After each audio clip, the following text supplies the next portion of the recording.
Good morning, honorable members, and welcome to the meeting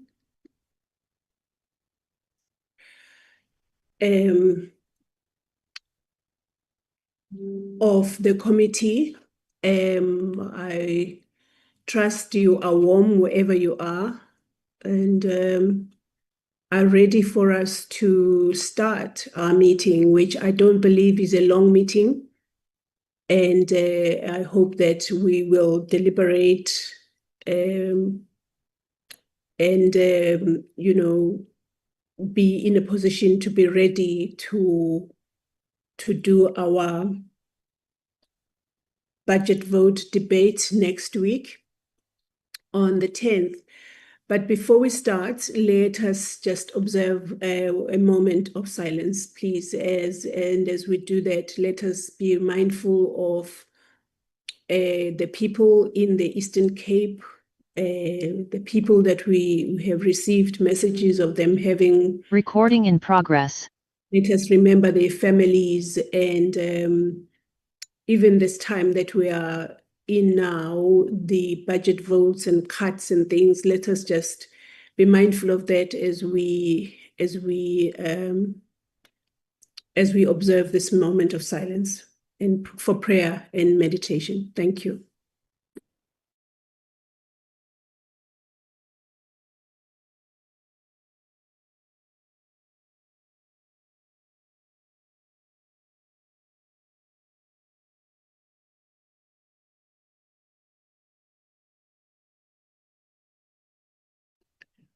Thank you so much. And as I was saying, good morning to one and all, and you are all welcome. I believe this is an internal business meeting, as we do not have the department or a stakeholder among us. But those who are among us, you are welcome. Welcome to our parliamentary support team, whose hard work it is that is putting us together here with all the documents that we need to do our work.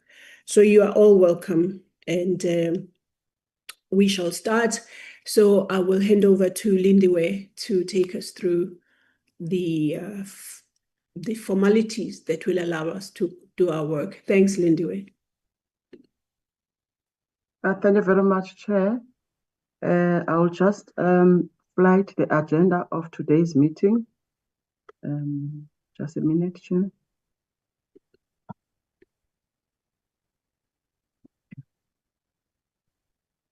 Can you see it, Chair? And members? Yes, I can. I just want to profusely apologize for being unable to see me on the video. There is a bit of a problem. I tried this morning, it's not working. I'll fix it with IT. I want to apologize for that. Chair, today is the 2nd of July, 2025. You've already welcomed us, Chair. And in terms of the members in attendance, I have Member Masango as the chairperson of this committee. I have Member Mchweni. I have Member Mukhato. I have Member Munyai. I have Member Ramayila. I have Member Abraham. I haven't received any apologies or any members that just joined. Maybe I didn't see his or her name. Chair, I don't have any apologies from my side unless it would get now. And then after that, Chair, we will proceed with our business of the day to receive a report which will be presented by Yoli to consider and adopt of the committee report on the budget vote on the APP and strat plan of DSD and its entities. And then we'll proceed from 9:30 to 10 to engage in committee deliberations. We'll proceed, Chair, from 9:50 to consider another report of the 3rd and 4th term committee report on financial and non-financial performance of the department. We'll proceed with deliberations from 10:10 to 10:30, Chair, and then thereafter we'll consider the 2 sets of minutes or for the 11th and for the 8th, 9th, 4th, and the 11th, Chair. And then from 10:40 to 10:50, we'll just do your closing remarks. It's safe to say, Chair, there are 6 members in the committee. You are a quorum, so you can adopt the reports that are before the committee. Thank you very much, Chair. Over to you. Thank you, Lindiwe, for that. Let me just go straight into requesting for adoption of this report from the members. If you could please adopt the report, honorable members. The agenda, I'm sorry. Agenda, Chair. Yeah. Yes. Any hands to adopt the agenda?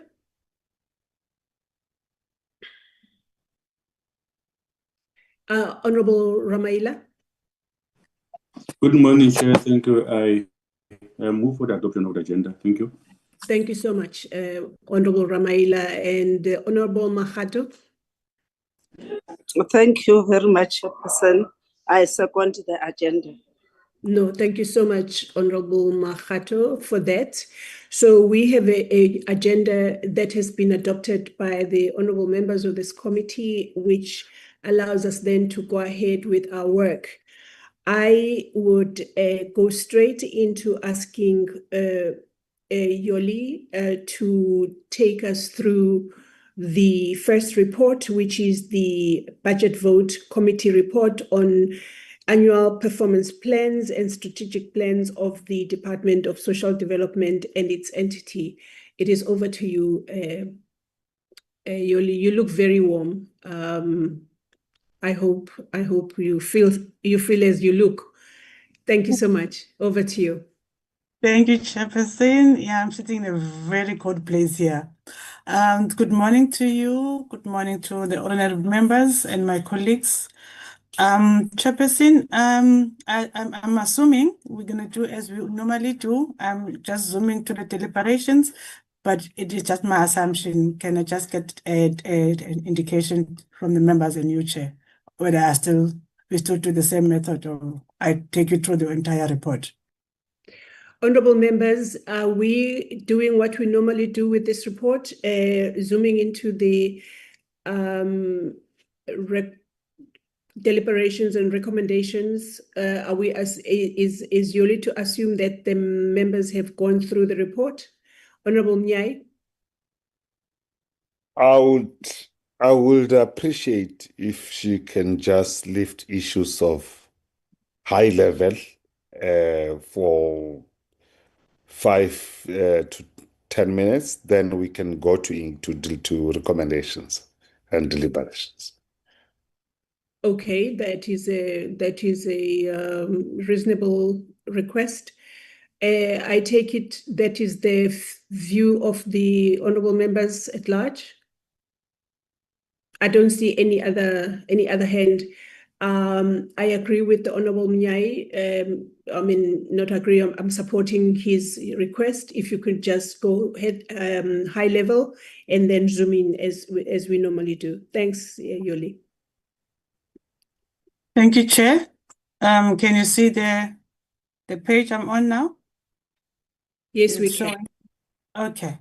Okay, Chairperson, I just want to say that there will be a little bit of an overlap, just to guess as my background, between SASSA and DSD in terms of the deliberations, particularly when it comes to the deliberations on the issue of the conditions from the National Treasury. I decided to include those under DSD because it was DSD that made a presentation on this first.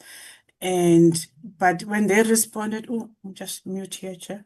When they responded, as they then also included his responses from DSD. I'm just silencing my phones, Chair. Apologies for this. Okay, Chair.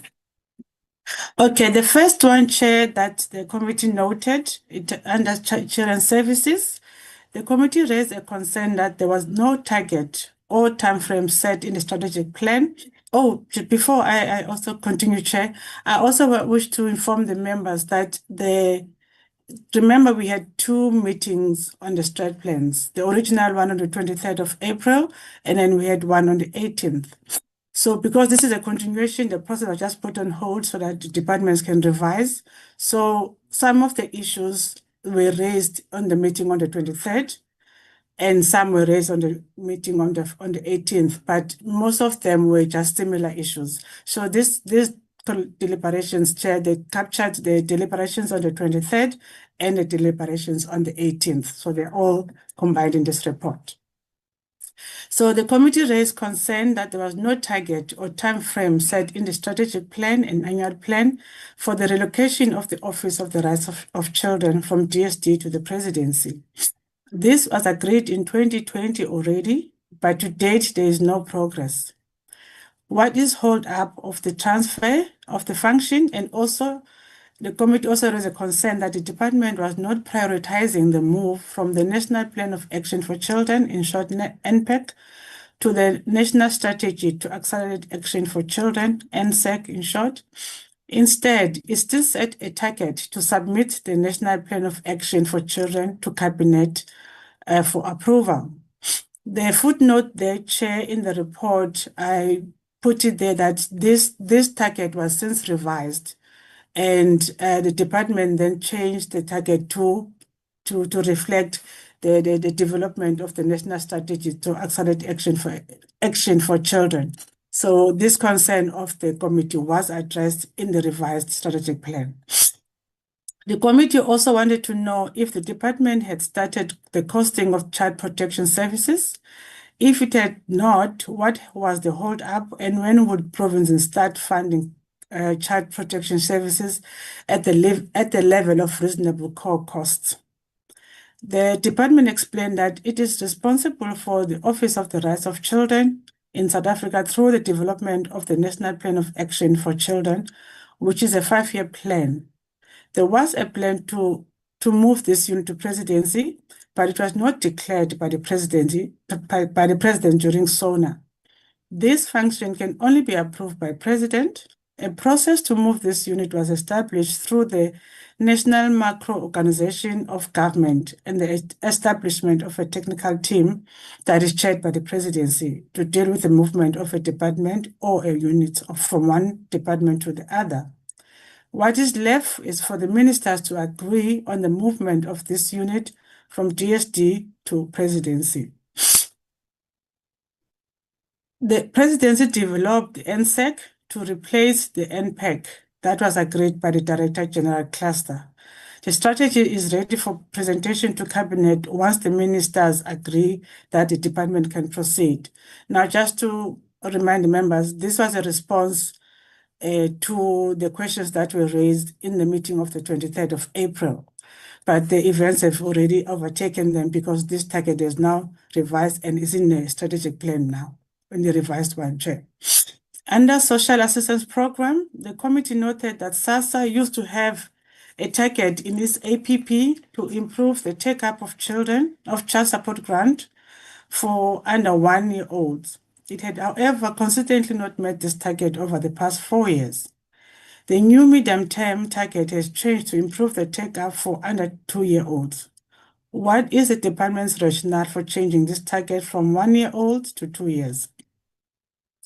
It also noted there's a challenge of late registration of births because registration services of the Department of Home Affairs are often not available at healthcare facilities. This affects application for children's social grants. This is one of the reasons this target has not been achieved.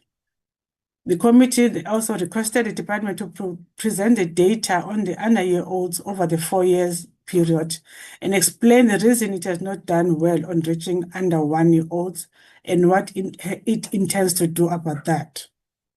It also raised serious concerns on the conditions imposed by National Treasury that should be met by SASSA administration. It was particularly concerned about the potential review and capping of the household income threshold for CSG, based on the argument that with the existing threshold, the grant reached children in high-income households. The committee viewed this as regressive and would result in increased gendered poverty and increased levels of child poverty. The committee also raised a concern that National Treasury conditions conflict with the judgment of the High Court, Gauteng High Court on COVID-19 social relief of distress grant case. The High Court found many of these mechanisms unlawful and unconstitutional, mainly because they exclude eligible people. Can SASSA not start implementing any measures that the High Court has ruled are unlawful and wait for the appeal and final constitutional court finding before proceeding with such mechanisms? Not all on the list are unlawful, but some are, and those ones should not be rolled out to other grants. The committee was concerned about the impact these conditions have had on beneficiaries. They have delayed the payment of social grants of flag beneficiaries. This has created uncertainty on the lives of these beneficiaries, despite the grants being proven to be a lifeline to beneficiaries. The implementation of the verification process has not been done efficiently. Also, because it has to be done in person at SASSA offices, beneficiaries have to spend up to 150 in transport costs. Sadly, some return home without being assisted because of long queues and capacity constraints. So this discussion, Chair, it combined the discussions that took place on the 23rd of April and also the latest one on the 18th of June under the same subject. Then SASSA explained that the tracking of children under 1 year old was a deliverable for the 2019 to 2024 medium-term strategic framework. It was also included in the Minister of Social Development signed performance agreement, hence its elevation to the SASSA's 2020 to 2025 strategic plan and in its annual performance plan. The medium-term development plan, which is now for the 7th administration, does not isolate the under 1 year old, but targets children in general in receipt of children's grant. However, SASSA has not entirely abandoned the tracking of these children, but increased the coverage to include the under 2 year old. The department has also observed a decline in the CSG uptake during the financial year 2024-2025, which is another contributing factor towards amending the target. This is the table, Chair, that was presented by SASSA at the responding to the request of the committee that was now on the meeting on the 23rd of April. The target has not proven to be achievable over the past years, except for 1 year in the past 4 years indicated in the table below above. This poor performance is observed despite various initiatives and additional efforts put in place to increase the uptake. The department works in close collaboration with the Department of Health as a strategy to increase the uptake of children's grants as soon as they are born. SASSA officials frequently visit healthcare facilities such as clinics and hospitals during pre- and postnatal days to take applications for children's grants on site. During the above sessions, expectant mothers are encouraged to apply for their children's grants as soon as their babies are born. The sessions include information on the eligibility criteria, requirements, and the application process for children's grant, including other grant types. The department also works closely with the Department of Home Affairs for issuing of birth certificates and identity documents. The Department of Social Development is currently considering pre-registration of expectant mothers as another strategy to increase the uptake. A business case on pre-registration of expectant mothers has been developed. Furthermore, the department amended the target to cover all children below the age of 2 years, which is inclusive of the children below the age of 1. In relation to the potential review of the household income threshold, the department indicated that it did not agree to National Treasury's proposal, and there was no process underway to reduce the income threshold. In its response to National Treasury, it indicated that it would be inappropriate and regressive for the CSG means test threshold to be reduced. It further requested further engagement on the issue in order to find common ground. Regarding the Gauteng High Court judgment, the department indicated that the Constitutional Court judgment was only in relation to the SRD grant. And since the appeal has effectively suspended the judgment, neither the department nor SASSA is able to act on any of this judgment.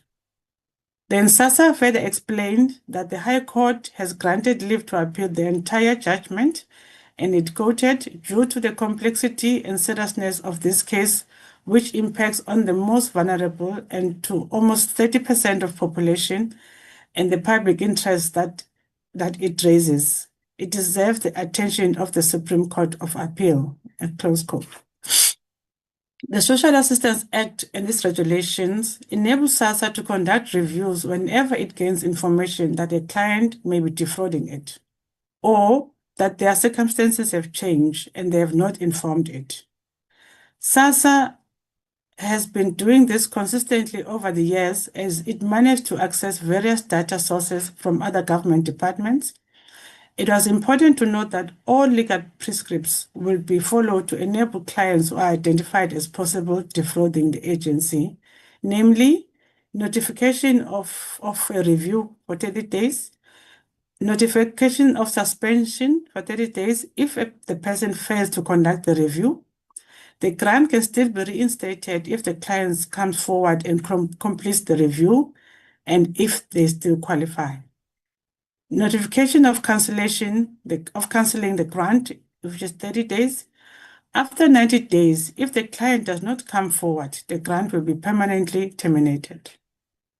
SASSA also explained that legislation makes it obligatory for beneficiaries to verify their economic status.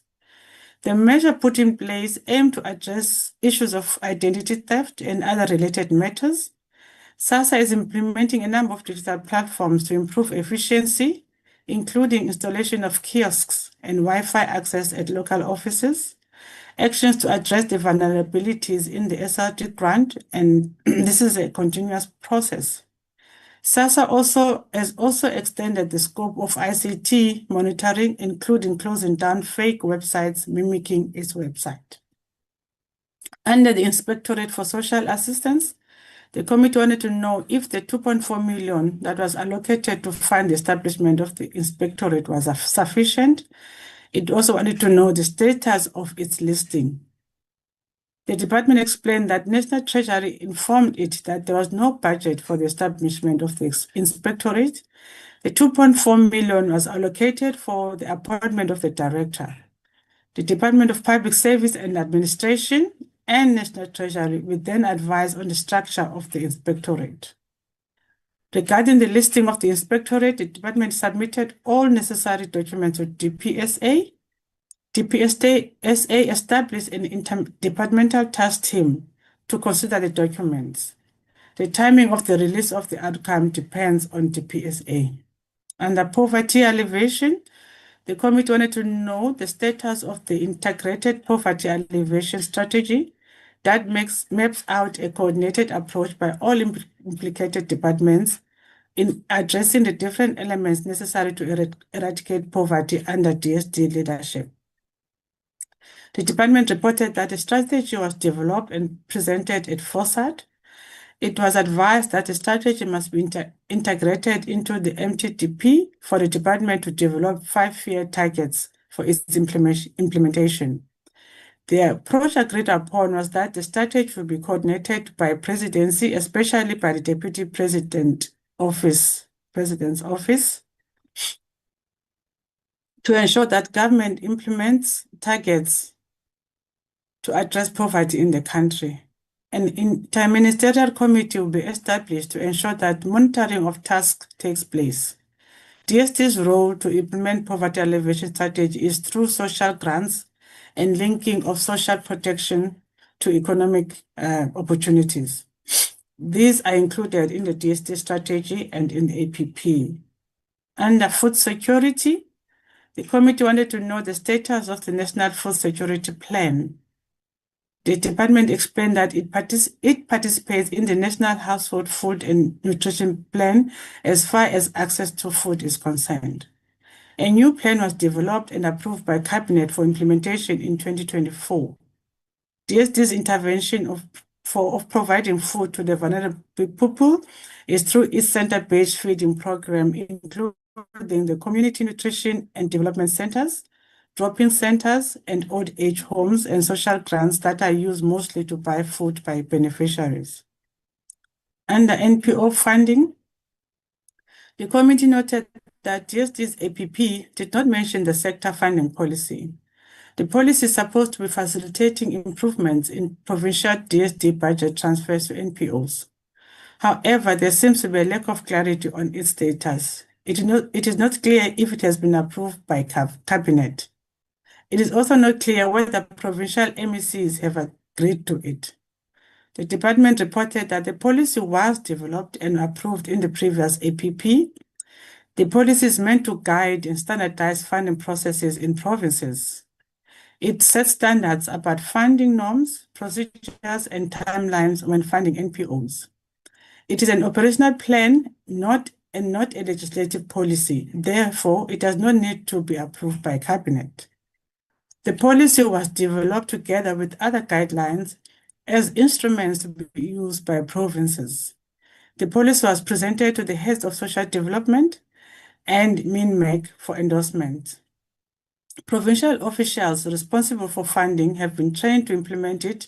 However, different provinces often deviate from this policy. All MECs are implementing the policy. The National Department supports and coordinates the implementation of the policy. Its role also relates to monitoring its implementation. Initially, the policy was costed as part of the Nawongo case responses, but the cost was way over what the country could afford, and as such, it was rejected. The process of costing of services is underway as part of the new work of the department.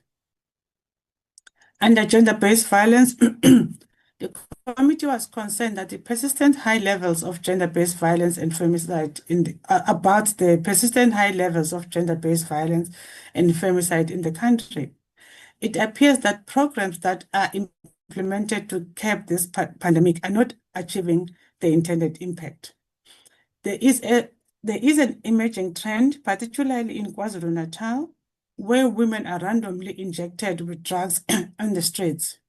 They are thereafter abducted and killed. Their bodies are found with parts missing.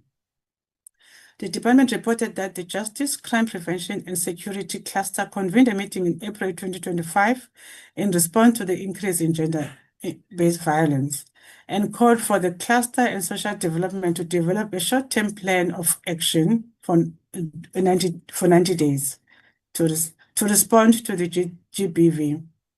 The involved departments will collectively report to the National Joint Operation and Intelligence Structure. The country has also been implementing the National Strategic Plan on GBV-F. The challenge on its effective implementation has been on coordination and budget allocation. The plan is being reviewed, and investment in families came as a strong starting point. Also, the need for collaboration with traditional leaders was raised as a strong starting point. The department reported that Cabinet has established an interministerial committee that will deal with the issue of substance abuse, which is a significant progress because this is a cross-cutting issue. IMC will set out priorities of the country, similarly to that of the NSP on GBVF, and pronounce on the legislation that is needed to fight substance abuse and also focus on underage drinking. The focus will be more on alcoholic abuse as it is the main substance of choice.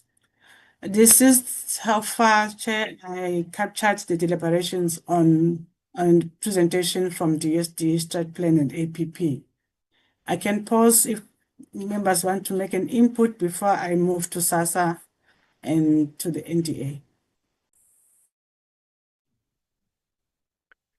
Honorable members, here is the initial part of the report as has been presented to us.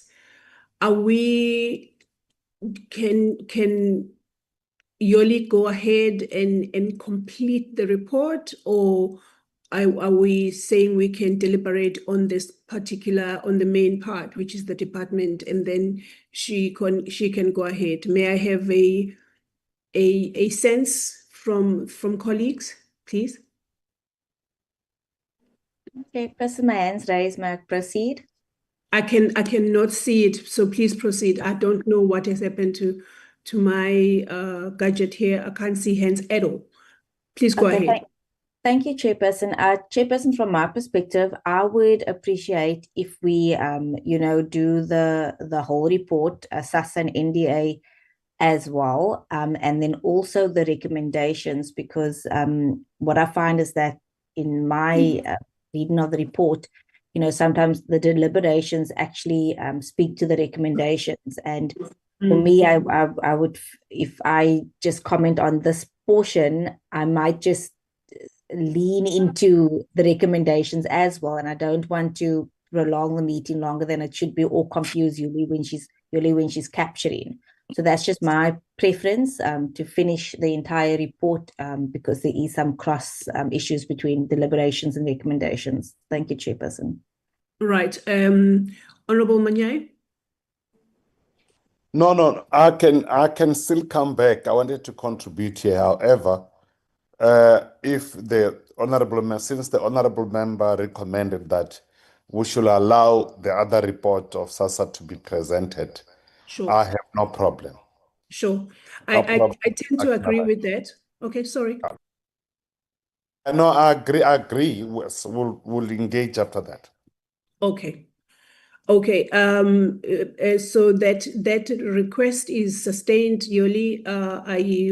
If you could please just take us through the entire report, because I was also worried that we might keep straddling all over the show during deliberations. So if you could please go ahead. Thanks. Okay, thank you, Chairperson and members, for the advice. Okay, Chair, as I said, and members also noted that there is some overlapping of issues here in the deliberation especially between SASSA and the department. Okay, Chair, under SASSA, under queue management, the committee noted that the target on queue management was removed from the strategic plan and the annual performance plan, even though there are still long queues at SASSA offices. SASSA corrected that the queue management target is included in the strategic plan and in the annual performance plan. It is also conducting capacity building on local offices officials. Verification process. The committee wanted to know what measures SASSA has put in place to assist beneficiaries who are not able to present themselves at local offices.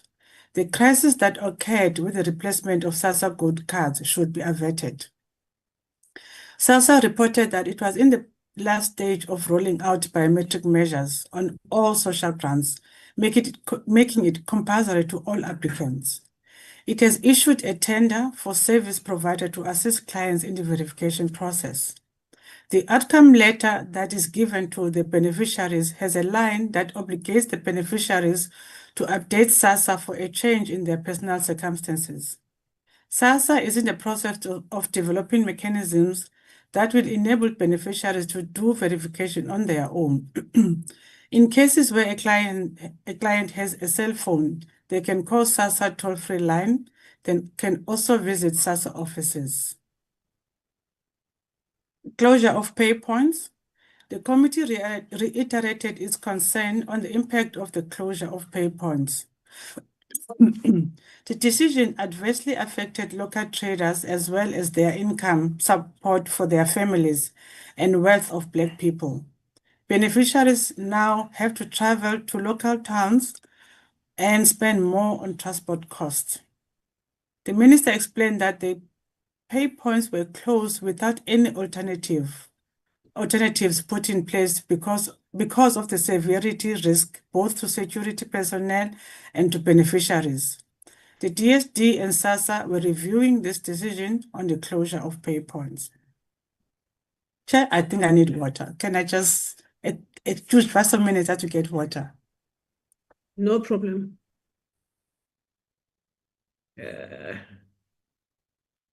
No problem at all. Honorable members, Yoli just needs some water. I can imagine, when you do these presentations and speeches and things, you sometimes need some hydration. So if you can give her the few seconds that she asked for, please. Thanks.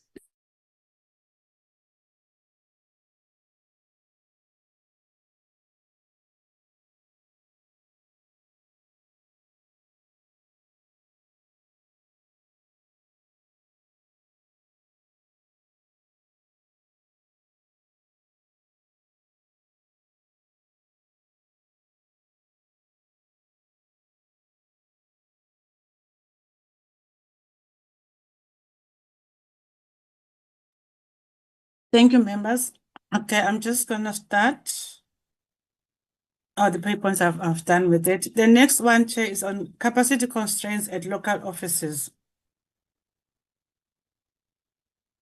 The committee raised concerns on ongoing capacity constraints at SASSA, both at client interfacing levels and at senior management levels, that is, on regional executive managers. The minister explained that in the sixth administration, provinces were clustered under one RAM. This has been reversed after the appointment of the permanent CEO of SASSA. The department has submitted to Cabinet 4 candidates for RAM. Each province will have its own RAM. Thereafter, the department will ensure that all funded vacant positions are filled. Skilling of SRD grant beneficiaries. The committee emphasized the need for the basic income grant and that beneficiaries on SRD should be linked to economic opportunities. SASSA reported that the pilot project sampling 3 provinces, KwaZulu-Natal, Gauteng, and Free State, was initiated to identify SRD grant beneficiaries and link them to economic opportunities. There is also a government-wide initiative to track beneficiaries and link them to government services. Under the NDA, Chair, the impact of the NDA, the committee appreciated the work of the NDA and the impact it has had on the lives of the poor through the cooperatives it has funded in rural communities. Some of these cooperatives are run by illiterate women. Cooperatives have broader benefits because they involved a lot of beneficiaries. It was, however, concerned that the NDA continues to be underfunded and understaffed. It called for more financial resources and subsequently human resources to be made available for the NDA to enable it to continue making a difference on the lives of the poor. It was also concerned that in its regional offices, the NDA only has 3 officials to conduct all the work it is doing. It welcomed the NDA's focus on improving its resource mobilization, which is a key strength. Notwithstanding the above mentioned, the committee expressed a concern that NDA interventions are a drop in an ocean, considering the high levels of poverty in the country and rising costs of living. The NDA explained that the country has not been able to quantify the cost of poverty, even though it has been implementing the National Anti-Poverty Strategy. Poverty in South Africa is multifaceted. It includes income poverty, which SASSA contributes towards its eradication through social grants and food security, which the NDA contributes towards its eradication. The next 2 paragraphs, Chair, you don't have them, members, in your reports because I took them from the responses that we received from SASSA, but I'd already forwarded the report to Sis Lindy when we received the response from for NDA. I think we received on Saturday morning, at least on my side. So this part, Chair, is added in my version of the report, which is not in your report. That's why I put it in italics. Regarding the number of provincial officials, the NDA explained that it has a national footprint with offices in all 9 provinces. The current staff headcount as at the 31st May 2025 is 170, of which 97, which is 58%, are in provinces and 73 at head office. The provincial staff are essential field staff responsible for service delivery and the rollout of programs in provinces, as well as strengthening of the district development model coordination role of the NDA.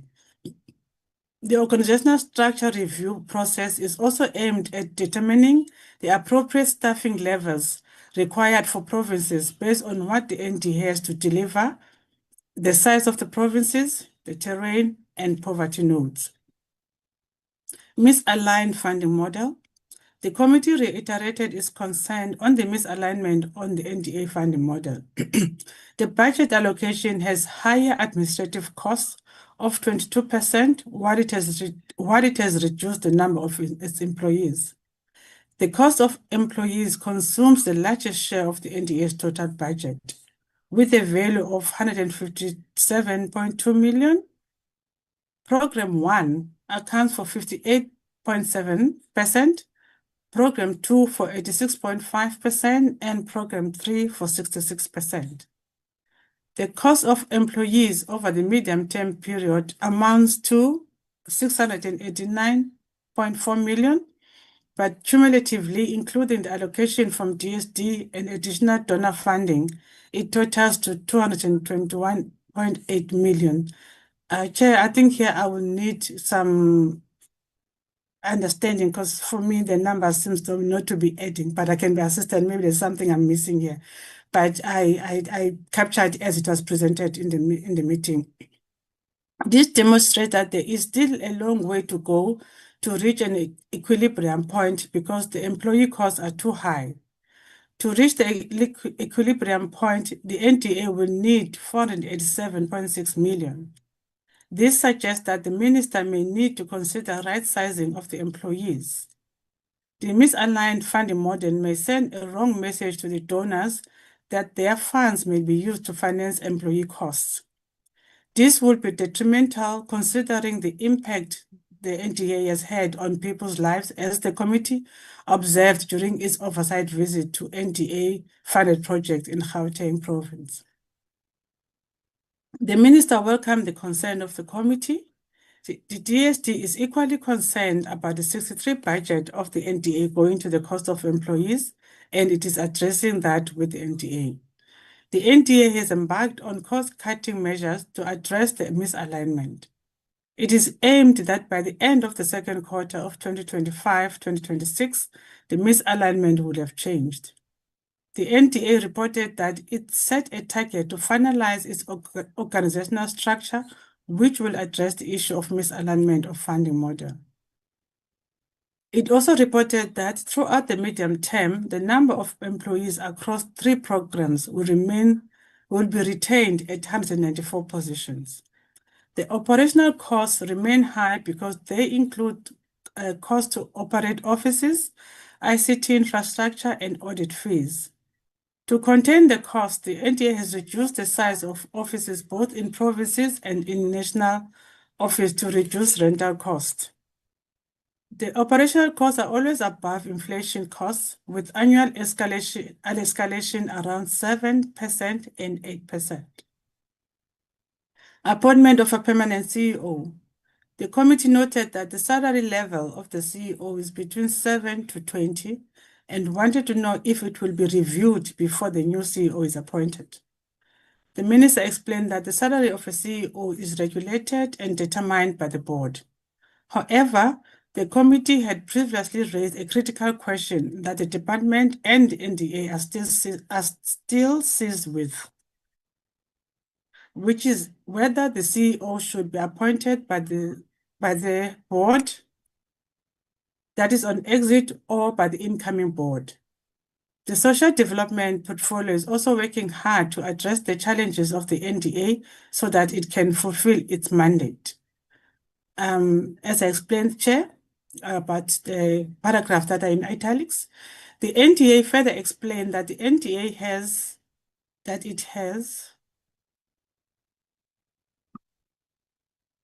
KPI on approved organizational structure. This KPI entails the review of the organizational structure in order to align the organizational structure to the something doesn't make sense here. It was from copying and pasted from them. Sorry, Chair, I will have to go back to their notes and see what happened here. Whose outcome is to ensure that the organization has the required capacity and capability to deliver on the strategy and its mandate. In essence, this process will ensure that the NDA has the right number of people with the right skills in the right roles.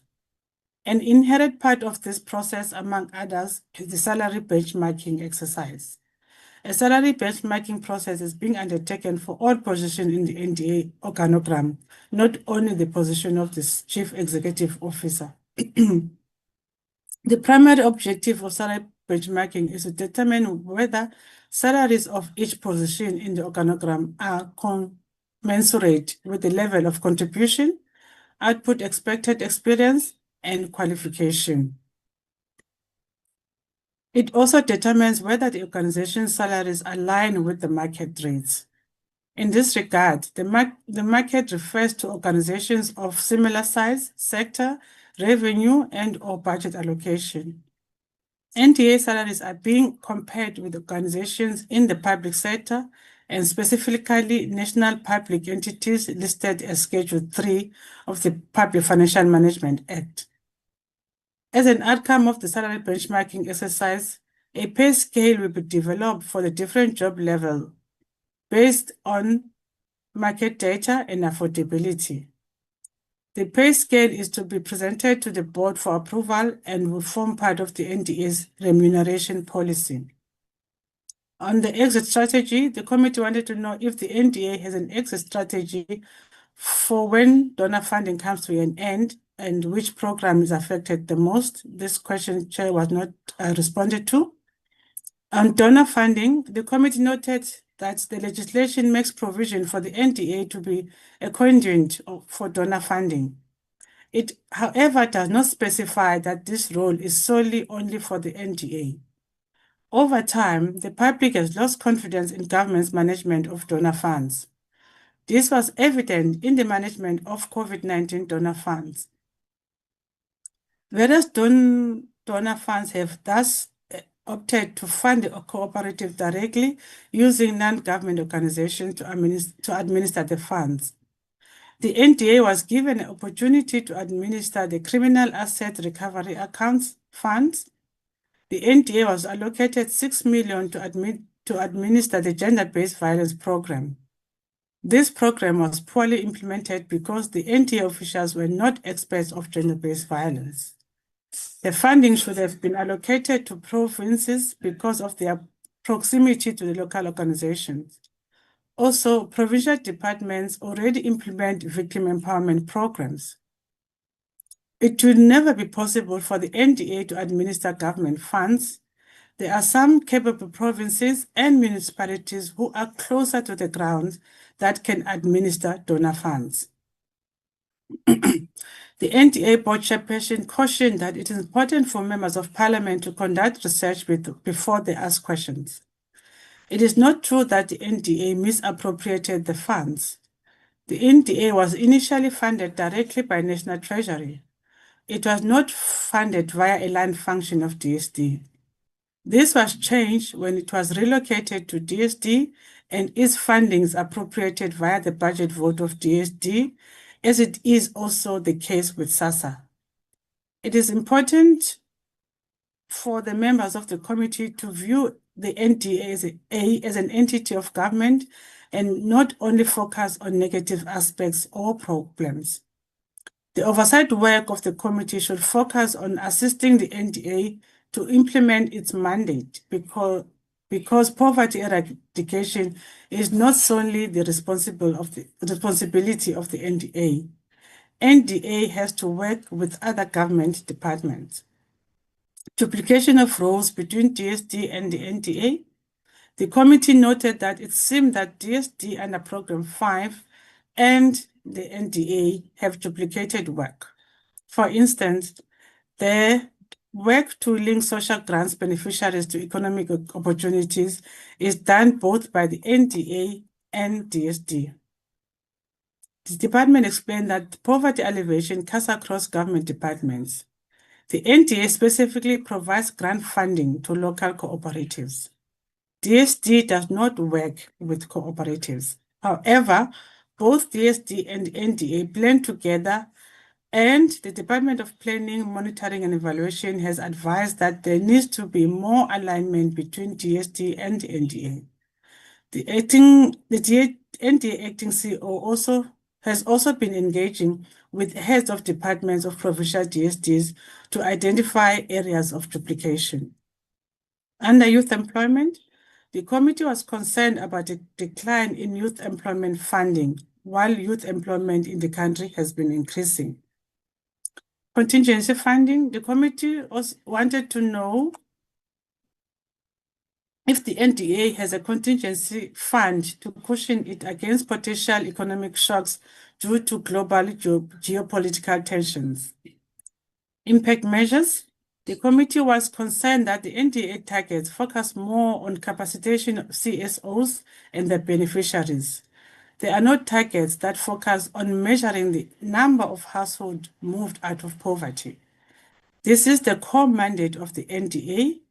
Equally, it wanted to know if the NDA has established a dashboard that monitors the real-time activities of project and results. Profiling of funded CSOs, the committee advised that the NDA should profile its funded CSO in its website so that potential donors as well as CSOs that want to apply for funding can view them. It also noted that the website does not have information on the funding packages that CSOs can use when they apply for funding. The NDA welcomed the advice that it should provide its funded CSOs. Under CSO funding, the committee wanted to know the reason that donated funding of 65 million in 2024-2025 financial year reached 741 CSOs, but government funding of 9 million only funded 21 CSOs. The NDA explained that the distinction between the government funding and donor funding is that the appropriate funding is spent on grant funding. The third-party funding includes other interventions such as capacity building. With capacity building, the NDA is able to target more numbers from CSO as well as from community members who want to establish cooperatives. Now, moving to the recommendations, Chair. Having considered the strategic plans and annual performance plans of the department and its entities, the committee makes the following recommendations. The minister should ensure that the department establishes a contingency fund as a protection against the potential economic shocks due to geopolitical and local tensions. The withdrawal of the VAT resulted in the increase of tax-free basket of goods not coming into effect. Instead, the increase in fuel levy will result in increase in transportation costs that will result in increase in food prices. This will translate to a potential increase in the demand for the SRD grant. This is the only recommendation I could come up with, Chair, under DSD, but the members may assist here if they have any they want to add. Under SASSA, the minister should ensure that SASSA presents the National Treasury quarterly reports to the Portfolio Committee before it submits them to National Treasury. This will allow the committee to play a proactive oversight role, especially after lessons learned during the gold card replacement crisis. The minister should ensure that SASSA urgently deploys accessible alternatives such as mobile units, remote verification, and community outreach to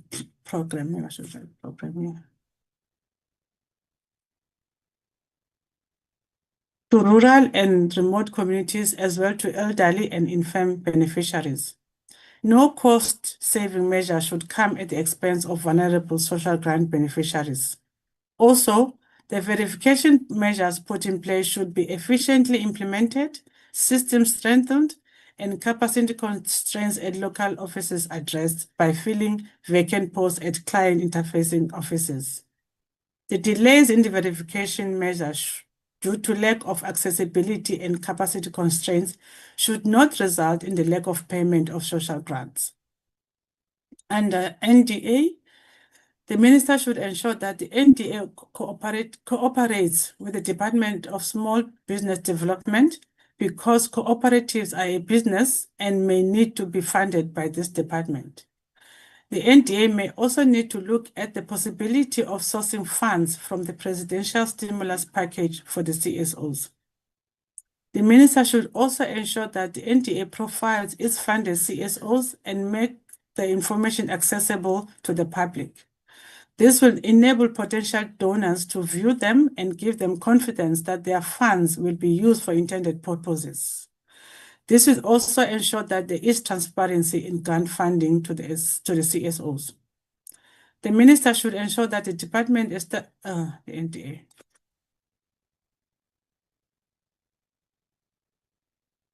Establishes a contingency fund as a protection against potential economic shocks due to geopolitical and local tensions.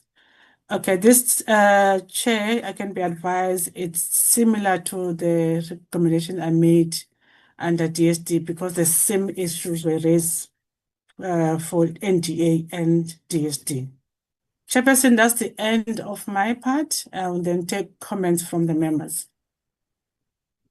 Thank you, Yoli, for that presentation. The colleagues, that is the high-level recommendations and deliberations from the meetings that we had with the department and its entities. For your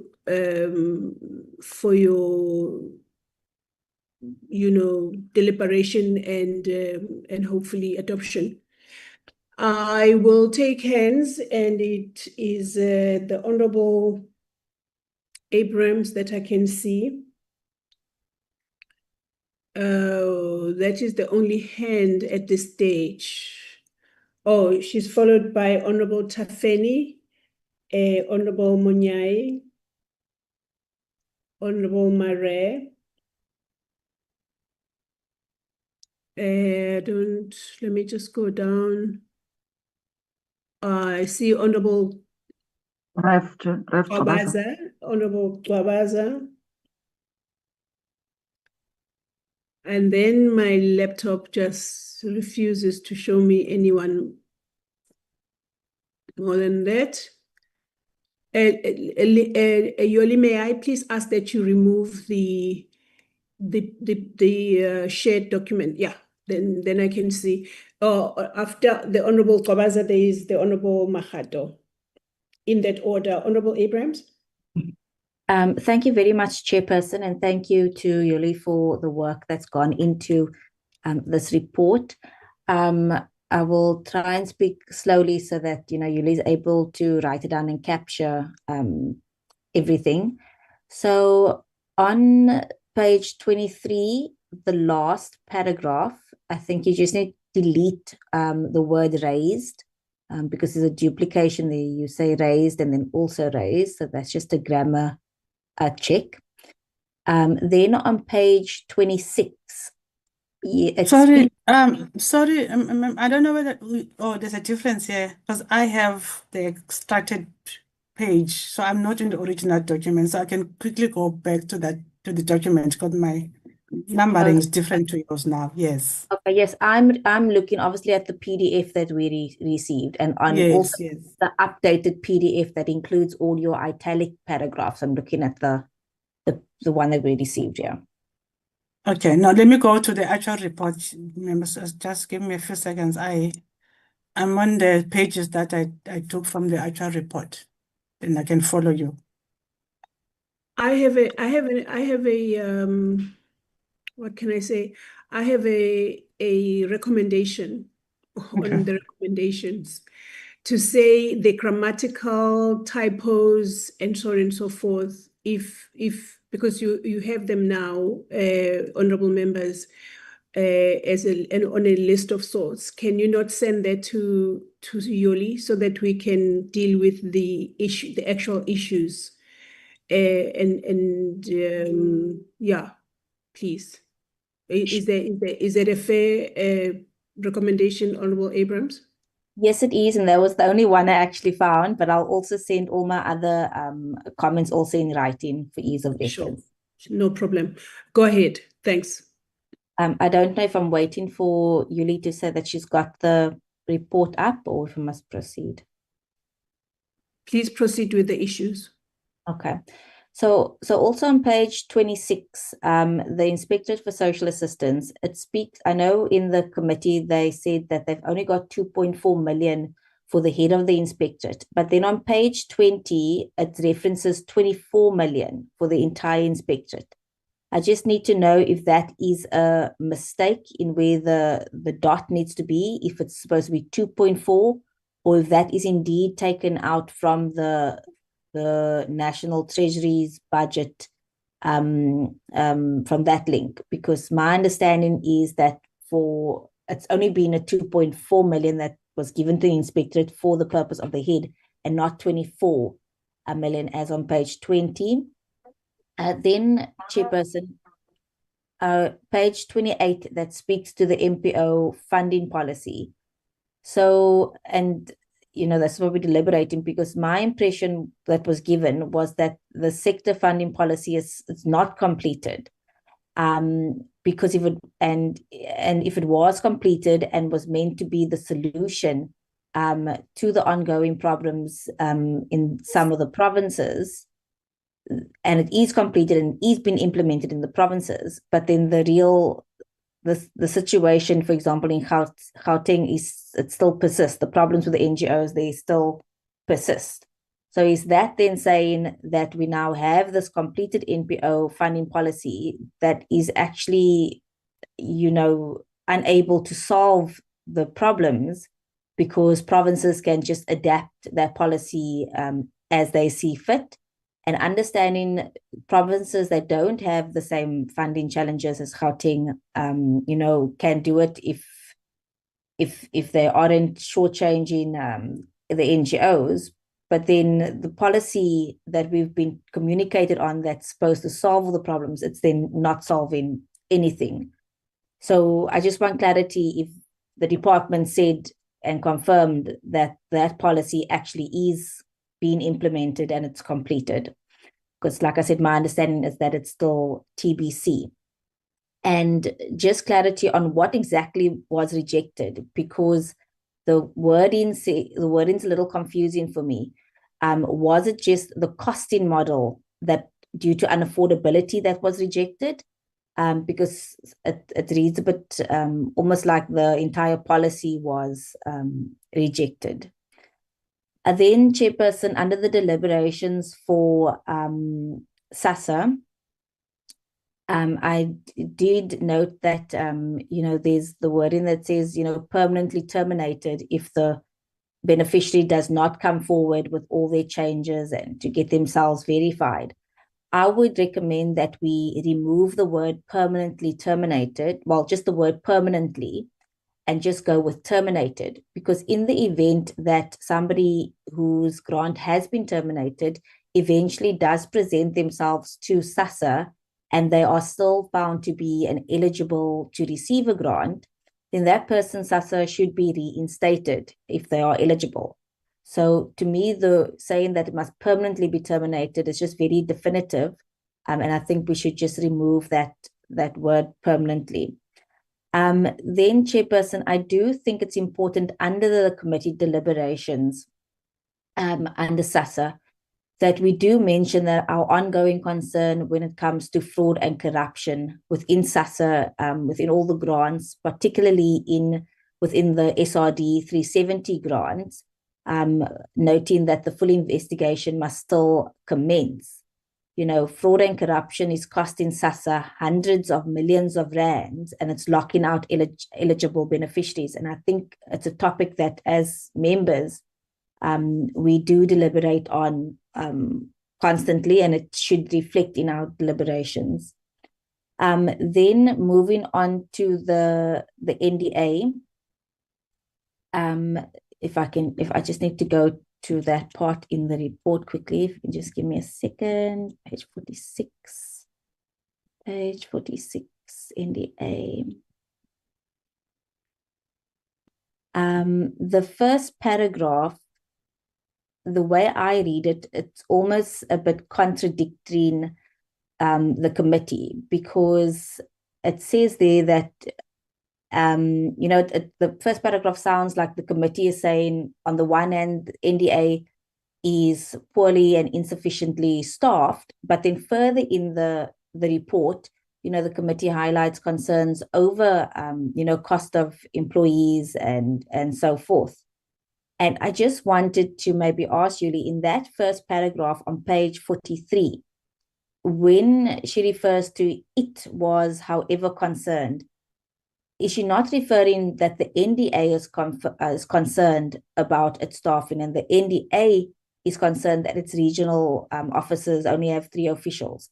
Because when it opens, the committee appreciate the work, I just feel it's a bit confusing, and I would recommend that instead of saying it was, however, I would just, say there again, the NDA was concerned, that they are concerned with their own staffing, because it sounds like then as a committee, we contradict ourselves if that paragraph is not clear that it's the NDA that's concerned with their own staffing.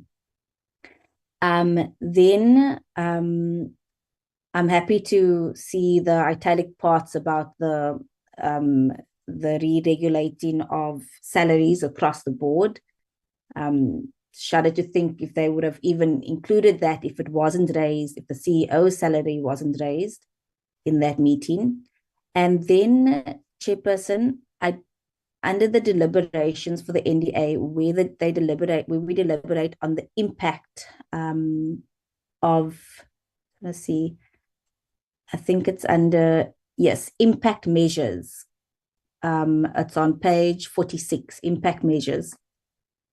I feel that we, as a committee, we should emphasize in that point, or a new point, the monitoring and evaluation of these cooperatives, that the funding is being used for its intended purposes. The AG was, in their report, their previous report, they spoke about bank accounts not aligning and so forth. And therefore, emphasis on the monitoring and evaluation, that the funds that are going to the cooperatives are measured against this impact, and that the funding is being utilized for the intended purpose, I believe is crucial. Then moving on to recommendations under the department's recommendations. I'm a bit confused as to why we are saying that the minister needs to set up a contingency fund. I don't recall the committee suggesting that the minister should set up a contingency fund. My understanding of that discussion was that in the previous administration, the committee and Parliament passed the fundraising amendment bill.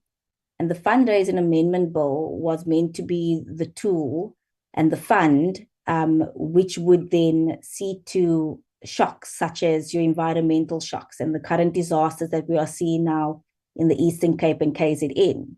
And therefore, what that recommendation should be is that the minister should actually prioritize the regulations to that bill that was passed, that was signed by the president in the previous term already.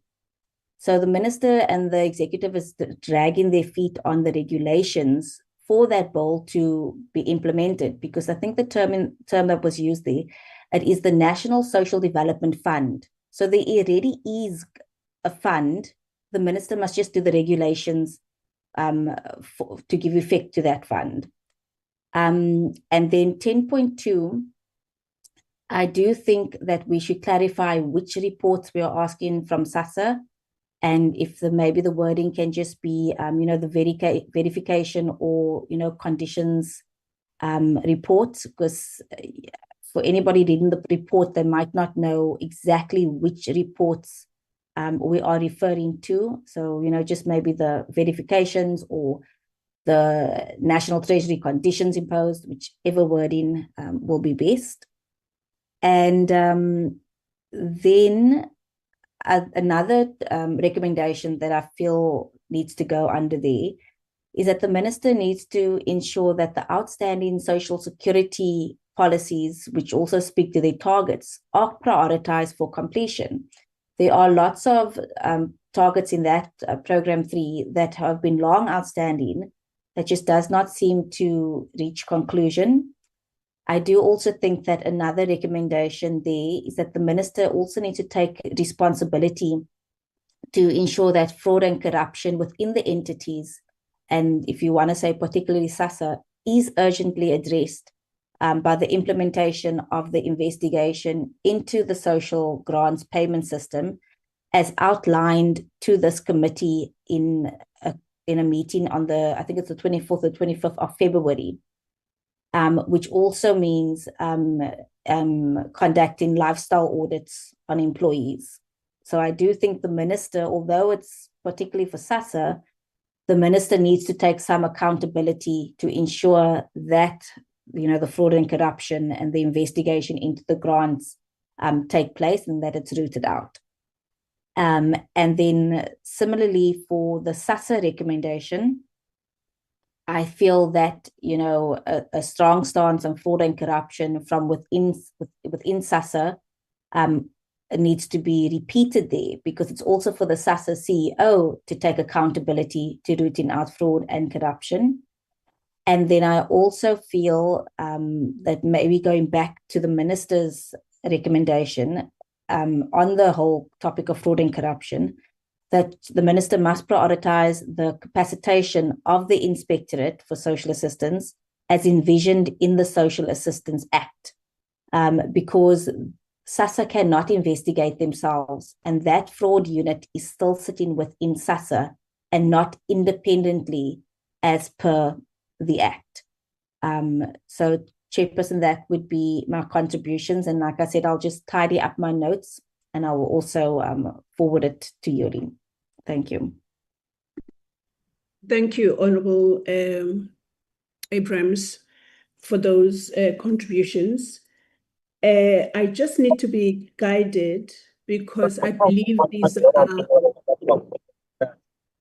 Honorable Tafeni, if you could please just mute yourself, because now we have access to your...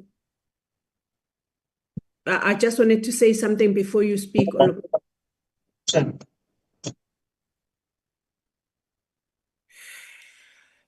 I wanted to mention this, that just using the points that, or the contributions of the Honorable Abrams, for Yoli and even Lindiwe to just confirm or not confirm or refute what my understanding here is, because they are very valid and useful contributions. So my question, which needs guidance and advice, is what happens if an honorable member wants to recommend inclusion of information that was not part of a meeting, that was not part of, that we will not find, for example, in the minutes of that meeting, but to strengthen or to tighten the recommendation, they have that contribution. I need to find that out because, for example, the mention of the fund was mentioned in the meeting, as has been suggested by Yoli, as has been presented by Yoli, but this very useful contribution of using a act of parliament that was passed in the sixth parliament in ensuring that fundraising happens is so valid and so useful, but can it be part of the recommendations if it was not part of the meeting? Is all I'm asking. So while you mulling over that, honorable members, and Yoli and Lindy, let me hand over to the Honorable Tafeni.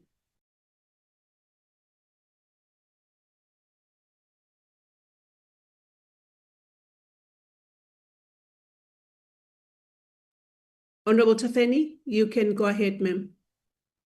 Oh, enkosi Chairperson mandibulele, ndibulise kwi-members Untitled Chapter. Ndibulise Uyoli for i-presentation. Ndiyamkela i-presentation, Chair. Chair, I only have 3 questions. First question, how does the agency plan to overcome its weakness and the threats which are presented? A reduction in budget allocations from Treasury is a matter of ongoing concern. Does the agency have other means of acquiring more funding, or is it a matter of reducing your project against the poor? And if any, what will this mean for South Africa, where the poor are getting even more poor with each day passing? Secondly, which the agency claims to have a footprint in the whole South Africa. Where exactly? Because people as other agencies like the National Youth Development Agency continue to fail them. Where exactly are you affecting charges in society specifically? I thank you. Thank you, Honorable Tafeni. Just a reminder that Yoli was presenting what we received from what comes out of meetings and recommendations that we ourselves made.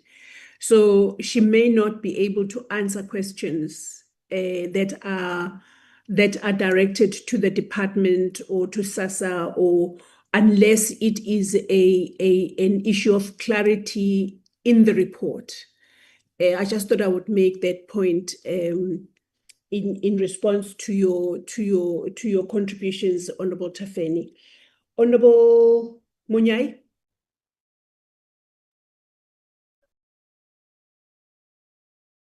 Trouble. Thank you very much, Honorable Chair. Maybe first and foremost, let's agree that the speaker or the presenter has tried to capture the spirit and the content of the meeting in this report.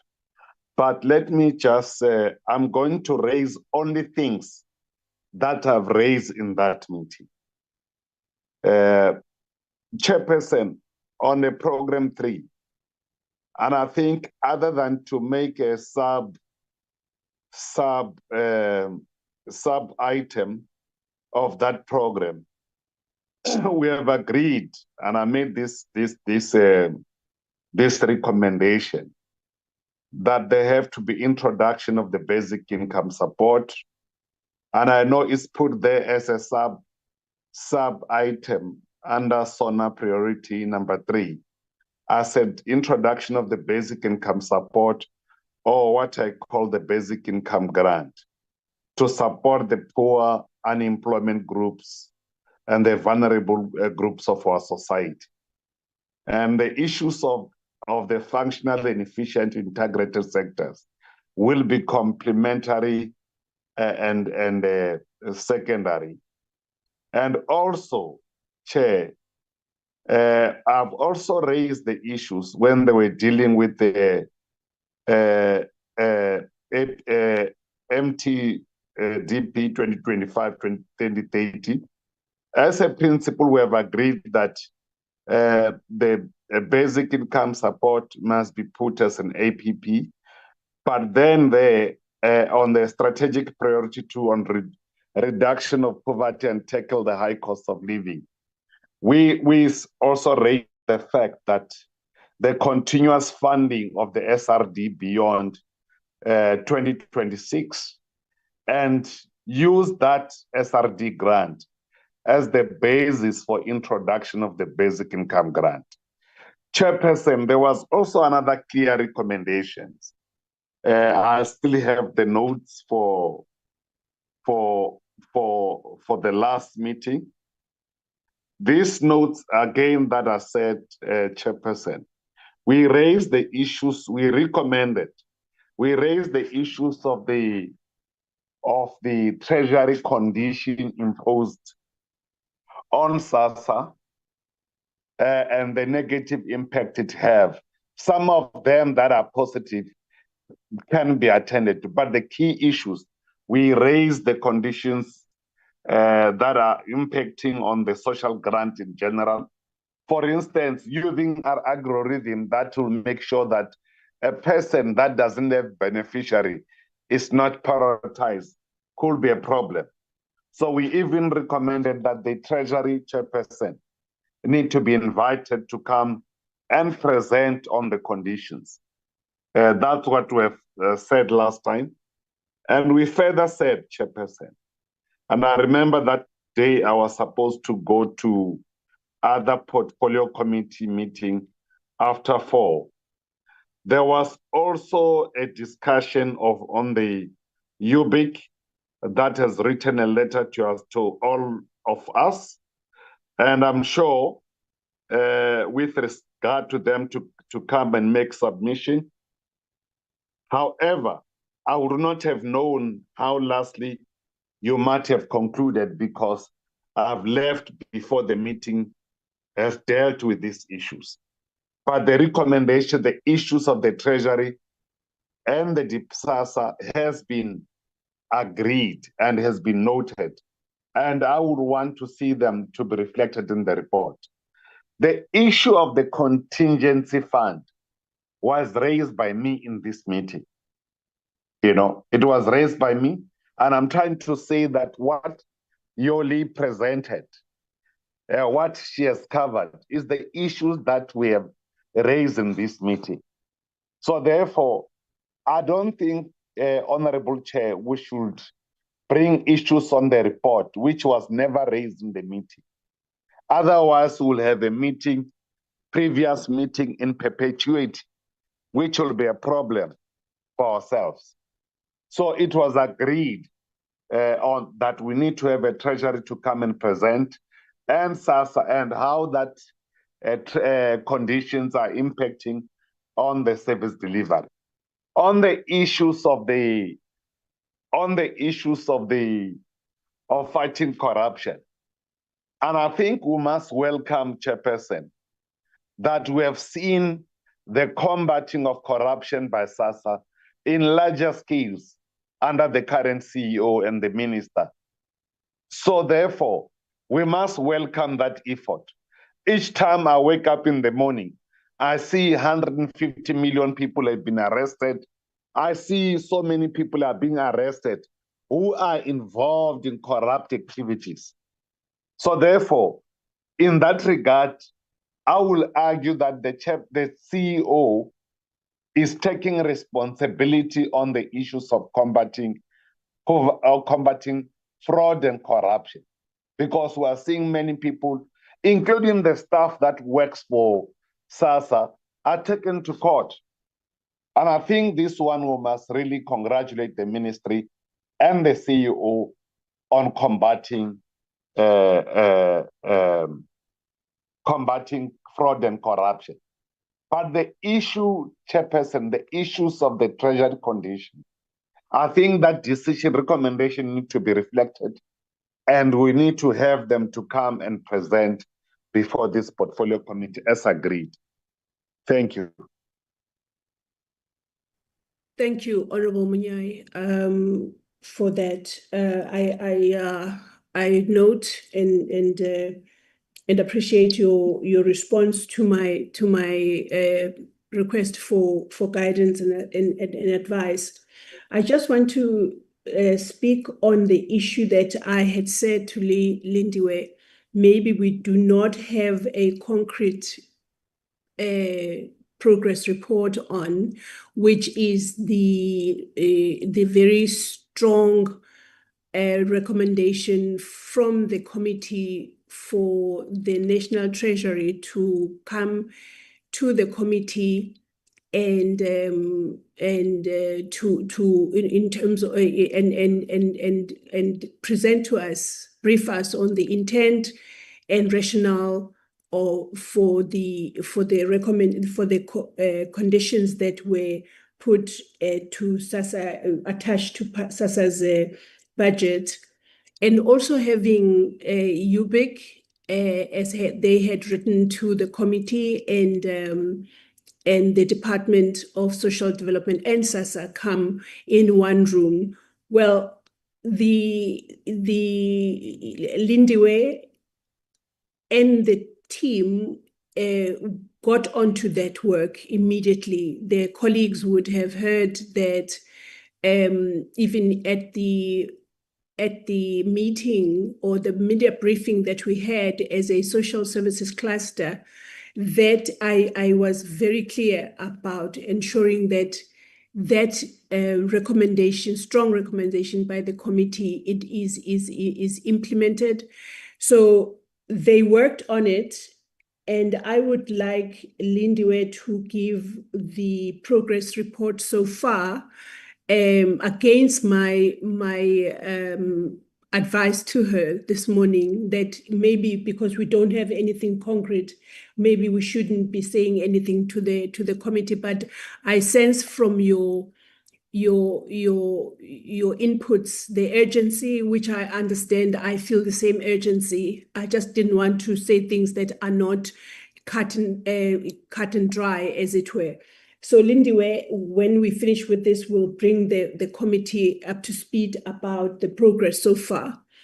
Yeah, the big as a standalone recommendation was discussed, and I agree with that, but Yoli will obviously speak to that.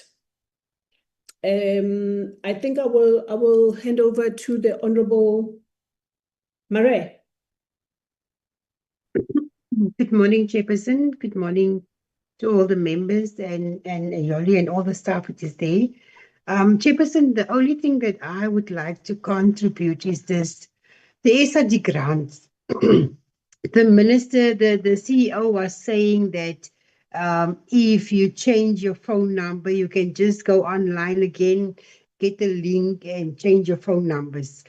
I just want to say it is not happening like that. My WhatsApp is full of people frustrated because the link is not assisting them. You cannot change your phone number over the app. You can't go into the office because Monday, some of these people went to the office because SASSA came to Norman to Bell Hall. And the people that I was assisting, I said, okay, go to SASSA there at Norman to Bell Hall. It was the staff told them, look, we cannot do this. Now, no one can help you in the office. It must be done online. And online, it is not assisting these people. It is frustrating these people.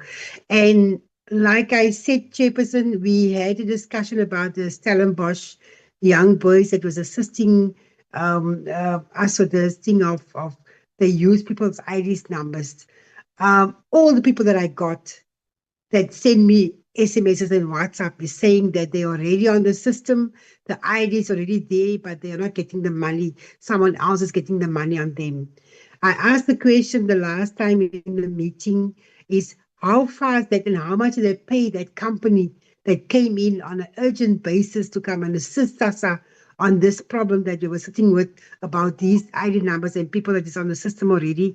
They never answered me on that one. But the people cannot get SRD grants because their IDs is already existing and they cannot lock in, they cannot do anything. There's a gentleman in Pretoria that the CEO wanted to call me. So now I don't send the question to the CEO anymore. I send it to this gentleman. But it is frustrating the people because they can't get these grants. They are not linked to the grants because even if they open that thing, they cannot verify themselves because they've been verified already. That is a problem that we need to sort out, Chairperson. And then, Chairperson, the under one children for child grant, Chairperson. I've been to the Home Affairs last week, Thursday. I'm going again tomorrow, where the mothers went to hospital getting the babies. There was no home officials, the person there to assist them with registering the child. Then it was a late registration. When they go a week later, it's a late registration.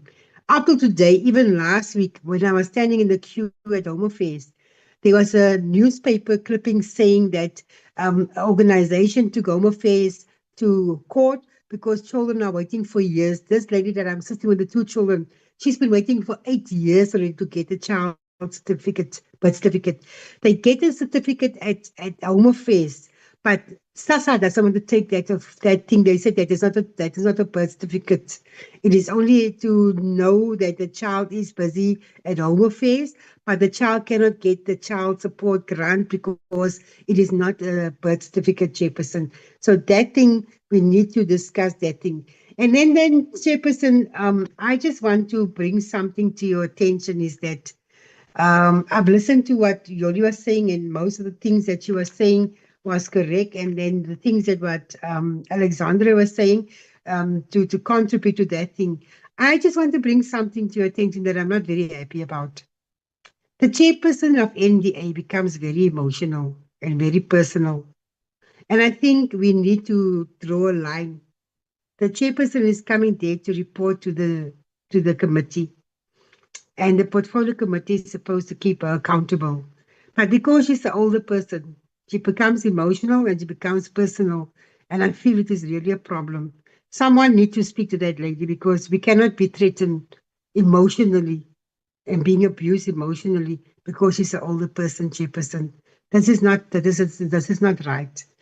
And the thing that I would like to know, chairperson, is that the gender-based violence money that they got, and then the department was not capable to do this gender-based violence things. That 6 million. What happened to that money? Was it spent? Was it not spent? That is my question, chairperson. Thank you. Bye. Thank you, Honorable Murray, for your contributions.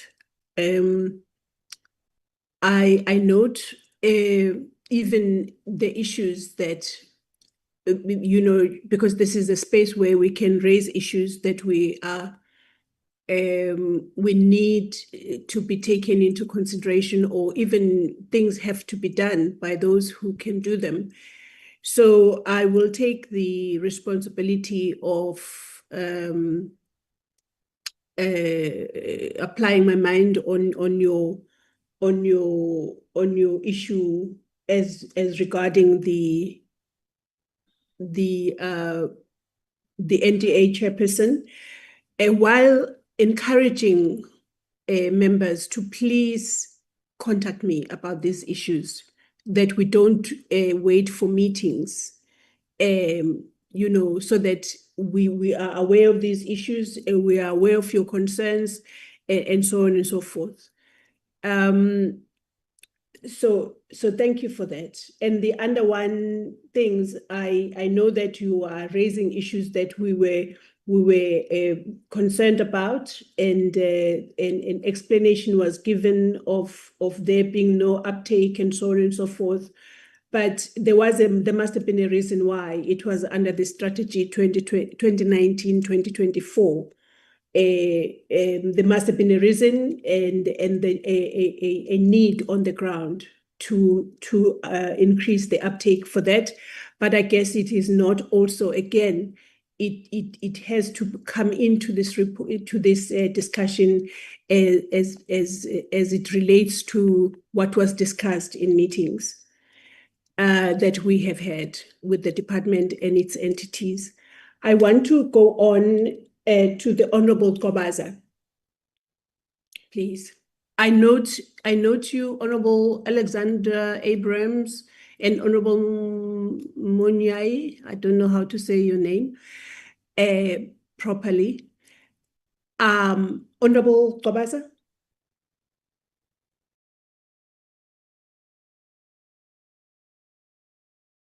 I don't see him in the platform, Chair.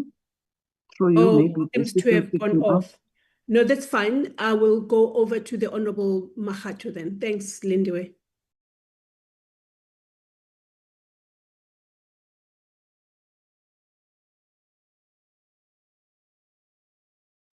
Mahato is in the platform, but her hand is down.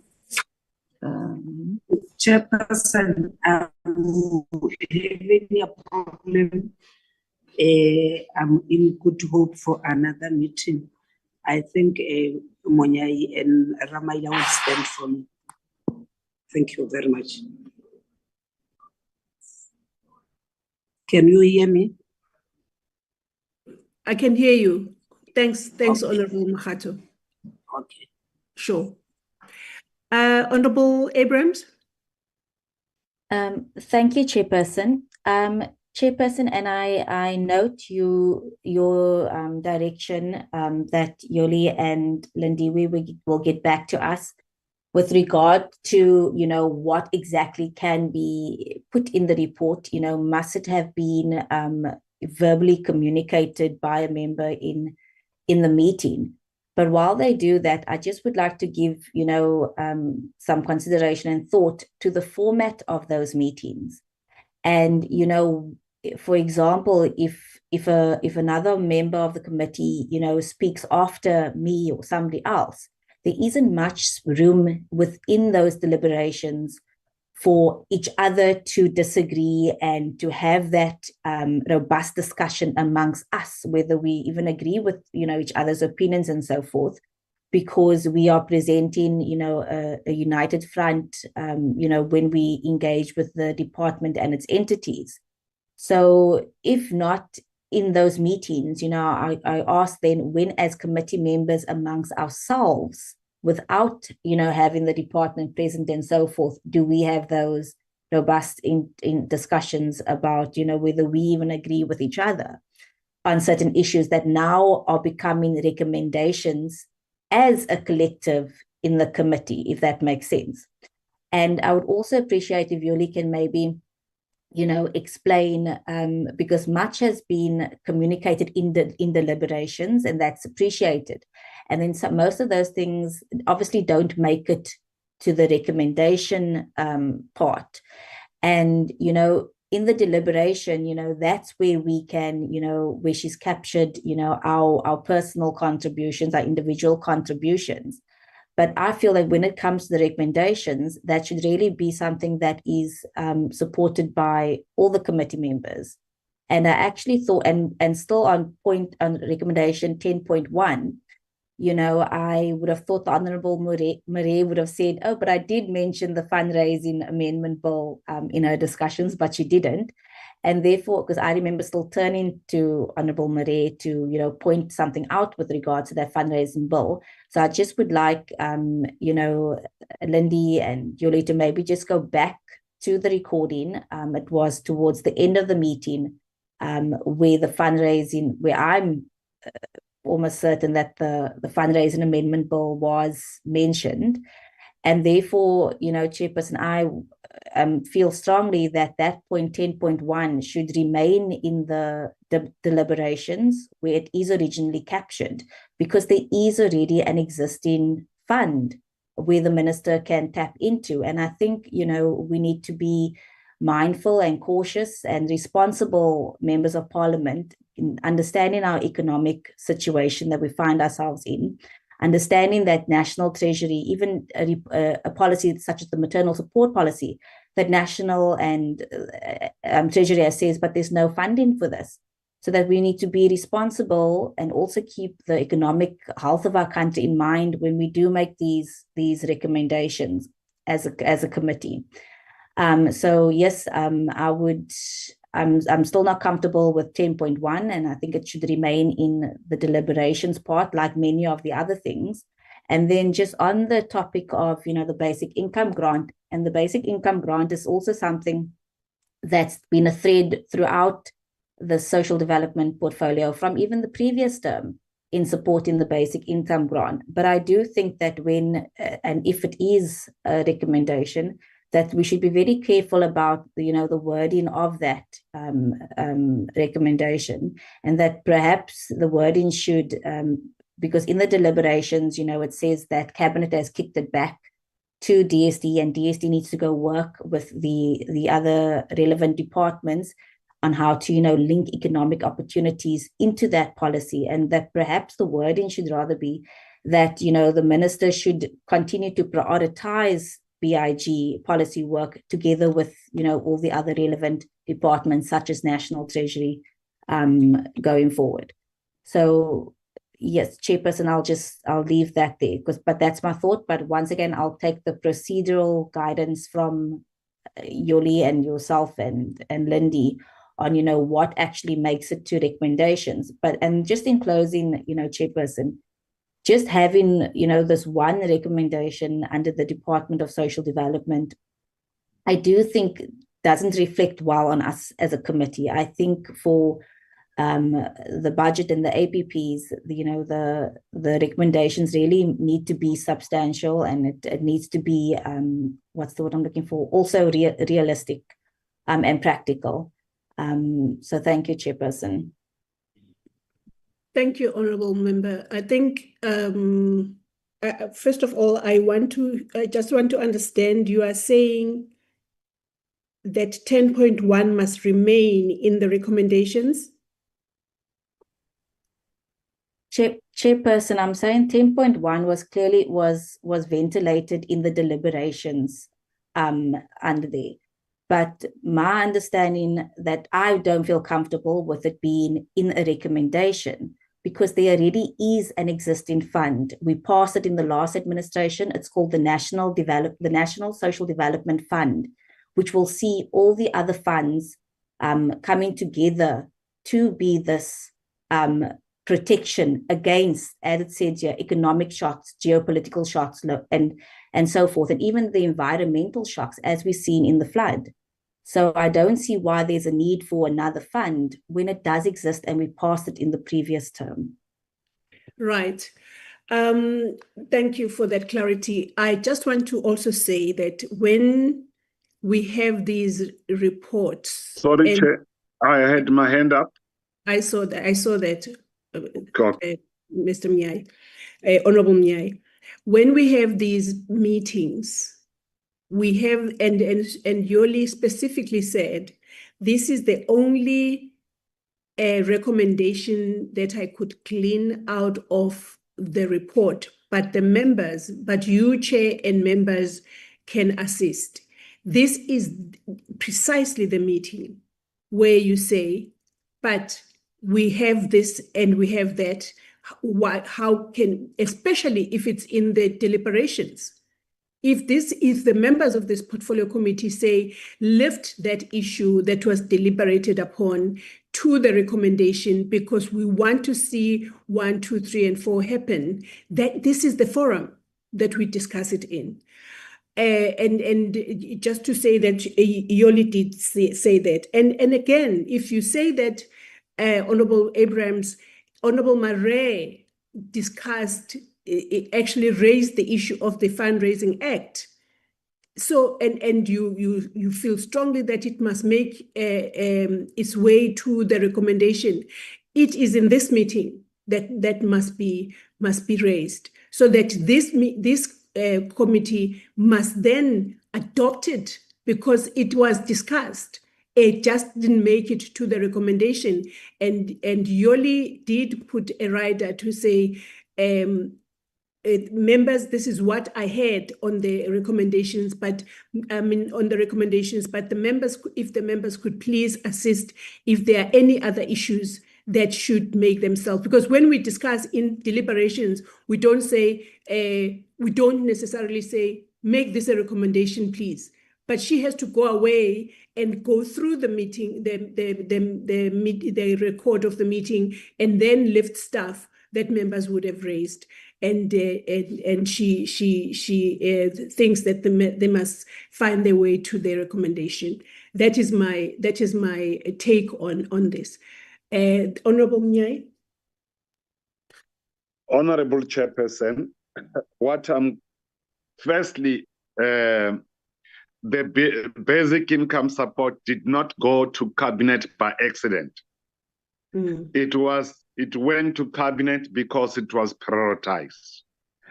And what I raised on the introduction of the basic income grant on program 3 was further seconded by Honorable Ramaila on record that even the SONA, the president has outlined that matter. So there was no objection after it was seconded on that issue. Sure. But however, Chairperson, if other honorable members would want us to have policy contestation in the meeting for something that was agreed upon in the meeting, I don't think it's in good, we're not that we're afraid for that. It's not in the good spirit, because from the onset, you said you'll always want to see consensus in the meeting that you run. And I think it's in that spirit that of the GNU that will continue to collaborate. Because I would not want to mislead the meeting on the issues are raised. If perhaps the people are lobbied elsewhere, they want to have a change of views, there's no issue about that. But on the record, the matters that I've raised on the Treasury,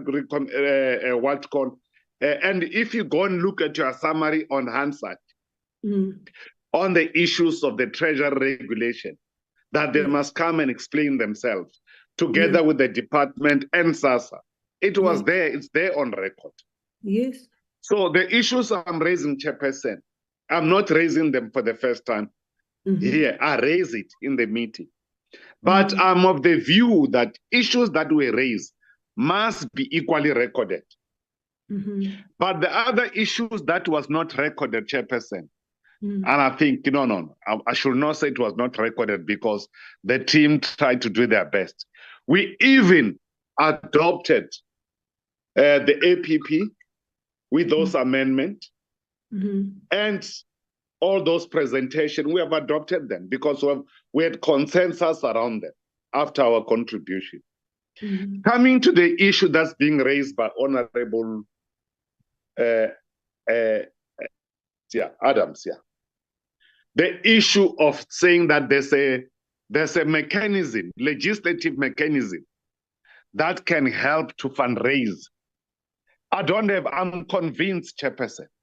I'm convinced about that, because why trying to put another instrument, getting the minister to, after the budget process has been allocated, trying to get another financial contingency when there's a legislative mechanism. And I think to that one, I'm very persuaded, and I agree that we should go that route, and regulation should help us to clarify. To empower the department in case of disaster. Because anyway, the most fundamental issues when there's disaster is resource mobilization with various stakeholders to respond to the emergency, even before the disaster is declared by the president. Right. So I'm agreeable to that mechanism. Awesome. And even the issues of UBIC, it was discussed in this meeting. Yes. But I don't know where after I've left, what was the outcome. So I don't want to take decision from the graves, but I know it was raised, but it's only you, the chairperson, the custodian of the meeting, who can help this meeting, how it was finally concluded. Yeah. But so far as I'm concerned, Chair, we supported the department with those amendments that we made as a contribution. Thank you very much, Chair. Thank you, Honorable Mnyai. I am glad that we are largely agreeable, and this is what this meeting is about, to engage one another to find a common goal. And I'm hoping that when you get back to us, Yoli, at the end of these contributions by members, you will have taken into consideration what the members have said and guide us in the taking in of the issues for the report to be finalized. I see that the Honorable Portfolio Committee, I think it's Lindiwe. Do you want to come now or after the members have finished, Lindiwe? Is it something that is intervening? No, Chair. I'll come after members. I'll start and then you will follow. I've noted you then. Honorable Kwabaza.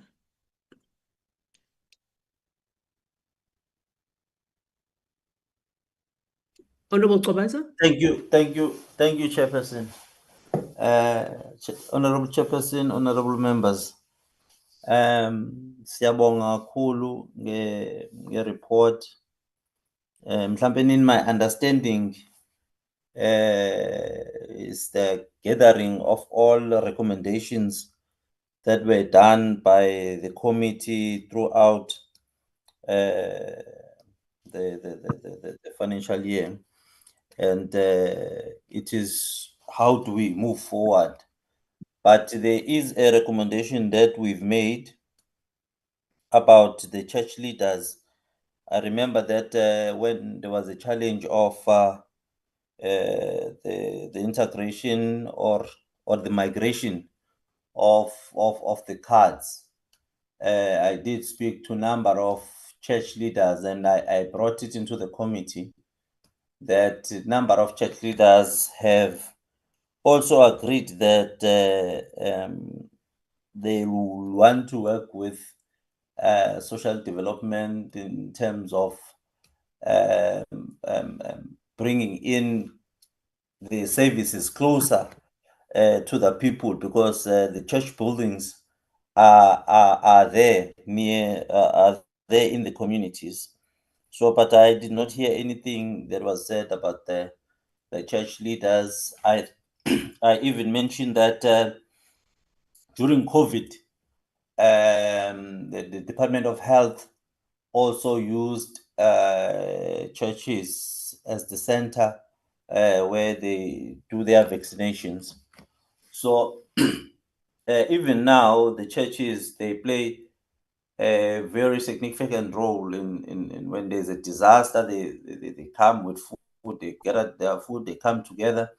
And then also there is some of the churches that are even now funding NDA, but there is no structured approach in terms of how do we work with churches.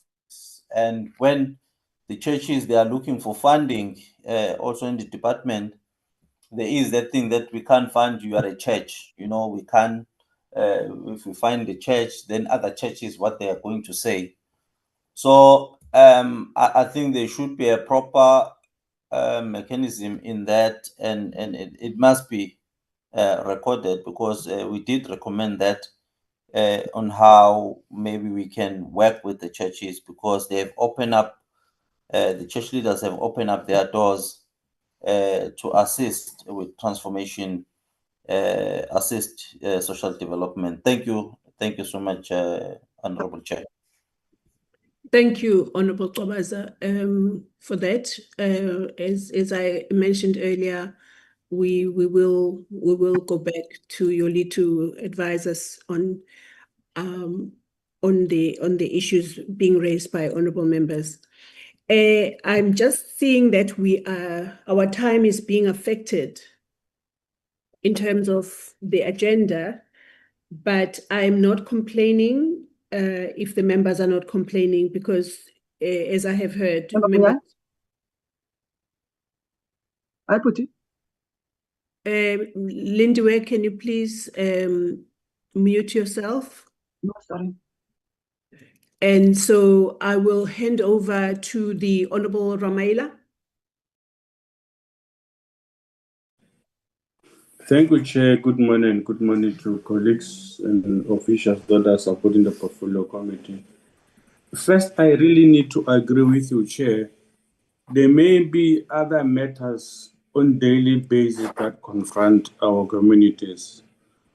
And the fact that you are opening a line that we really need to call it, because some of this is really need to not wait for a meeting. In other words, you can be able to intervene where necessary so that the matters get addressed. I think that's important. And that will also help us in meetings to really focus and zoom into mainly strategic issues that operational issues in between. We may be able to talk to you and you assist you in that regard. I do appreciate that approach. That will help us a lot. In as far as the relocation of the transfer of children's services to the presidency is concerned, I fully agree. But I thought maybe if we can add a bit by saying we should also request DPME to assist in facilitating that process, because DPME can really, I think, come with clear time frames in as far as that part is concerned. And in as far as BIG is concerned, I fully concur with Honorable Mayai, and that's the input I wanted to make sure. Thank you very much. Thank you, Honorable Ramaila, a lot for those contributions. And I hope that, let me go to the Portfolio Committee on Social Development. Your hand was up, Lindiwe. Please come through. Okay, thank you very much, Chair. Good morning, members, once again. Chair, I just want to provide guidance or a procedure on an issue that was raised by Member Abrams, but you briefly responded to it. But I just want to, for a matter of emphasis, the recommendations, it's a core responsibility of members, and then whereby they need to have engagement and have a consensus that we want our report to reflect these recommendations. So this is a forum for members to negotiate and agree on certain recommendations. It is important that a recommendation that must feature, it must feature on the deliberations, because there's a correlation between the deliberations and the recommendations. There are other mechanisms. If a member feels that she wants to put a recommendation which didn't form part of the deliberation on that particular day, it might be oral questions or written question to the minister, or correspond to the department directly. But the deliberations of this report could be confined with the presentation that ensued and the deliberations on that particular day. So I just wanted to make that clarity. If it's a recommendation that is not within the confinement of the presentation and deliberation that ensued that day. So I don't think it will find a space within this report, because we'll be reflecting something that was not deliberated. Secondly, Chair, maybe we need, as the support team, to devise another mechanism when it comes to distribution of reports.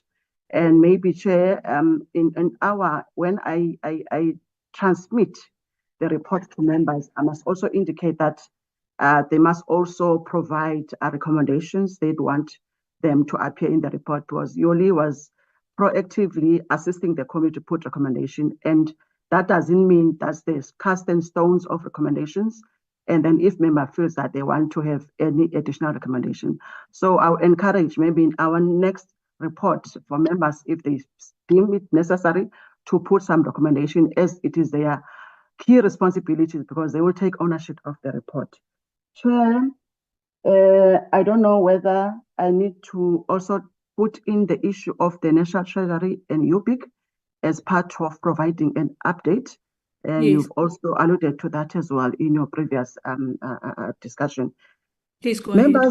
Members, as part of the tracking resolution tool, after the meeting of the 18th, where there were deliberations after the NDA, SASA, and NTSD presented their APP. We also look at the discussion from UPIC was tabled for the committee discussion and way forward. And the committee resolved that the UPIC must be invited, the National Treasury and TSD and SASSA be under the same roof so that we can be able to address the issue of these conditions and the implications thereof. So, Chair, I've communicated the correspondence to the National Treasury as well, Department of SASSA and TSD, and briefly with UPIC just to check who must I send the communication to, of which they were very proactive in providing such information. The response from Treasury is promising. Initially, Chair, the meeting was virtual, and then after a discussion with you where you expressed a view that it would be vital that this meeting should be in person, I've tried to look for a venue that will also provide an opportunity to the citizens of South Africa to watch our proceedings. Chair, it's safe to say that I've managed to secure this morning S12A for that meeting, and then it will be live streamed. Those that are unable to attend in person, because the subject matter involved the civil societies, of which I think they'll mobilize for other stakeholders to watch our proceedings. And Chair, unfortunately, the department chair indicated. Okay, let me. Thank you very much, Member Abrams. The proposed date for and members for this meeting is the 9th. It's a day before the debate of our budget vote. The reason being the issue of the conditions. It's an issue that affects the budget of vote 19, and it would be important for the committee to have an engagement with the Treasury.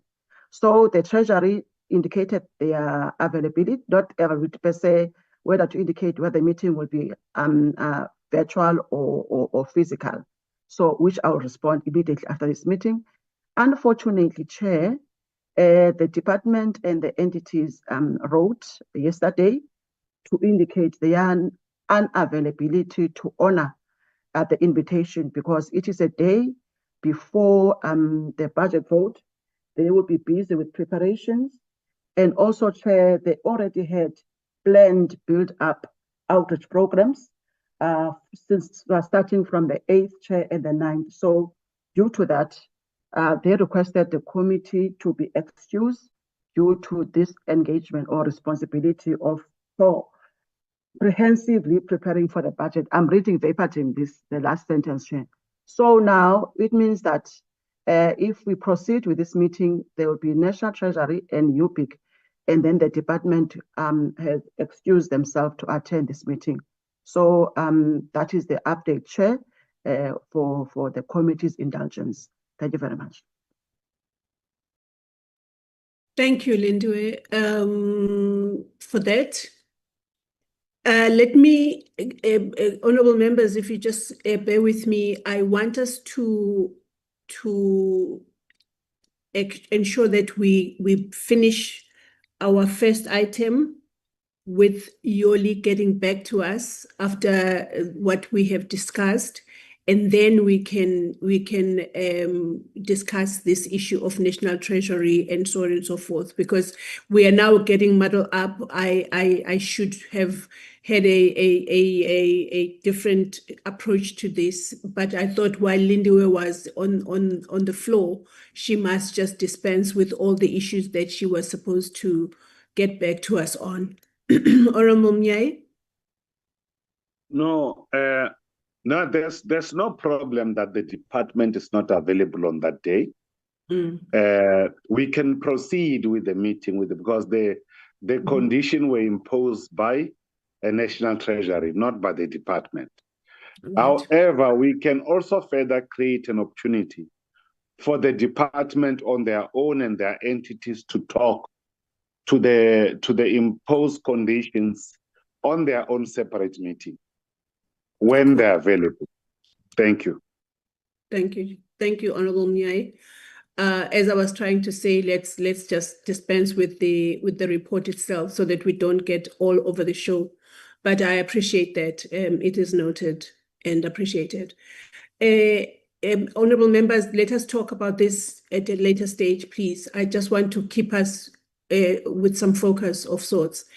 Yoli, can you get back to the honorable members in terms of their comments, what they would have liked to be in their recommendations and all the other issues that they've raised, please? Thanks, Yoli. Okay, thank you, Chairperson. Okay, Honorable Adams, correct there if there's a 20 million that appears there on the inspectorate, it is 2 million, 2.4 million. So it's just maybe a dot missing there. The NPO sector funding and what was rejected. Yes, member, you raised that. What I presented here is their written response, which was forwarded to the members. So I just basically copied and pasted their response.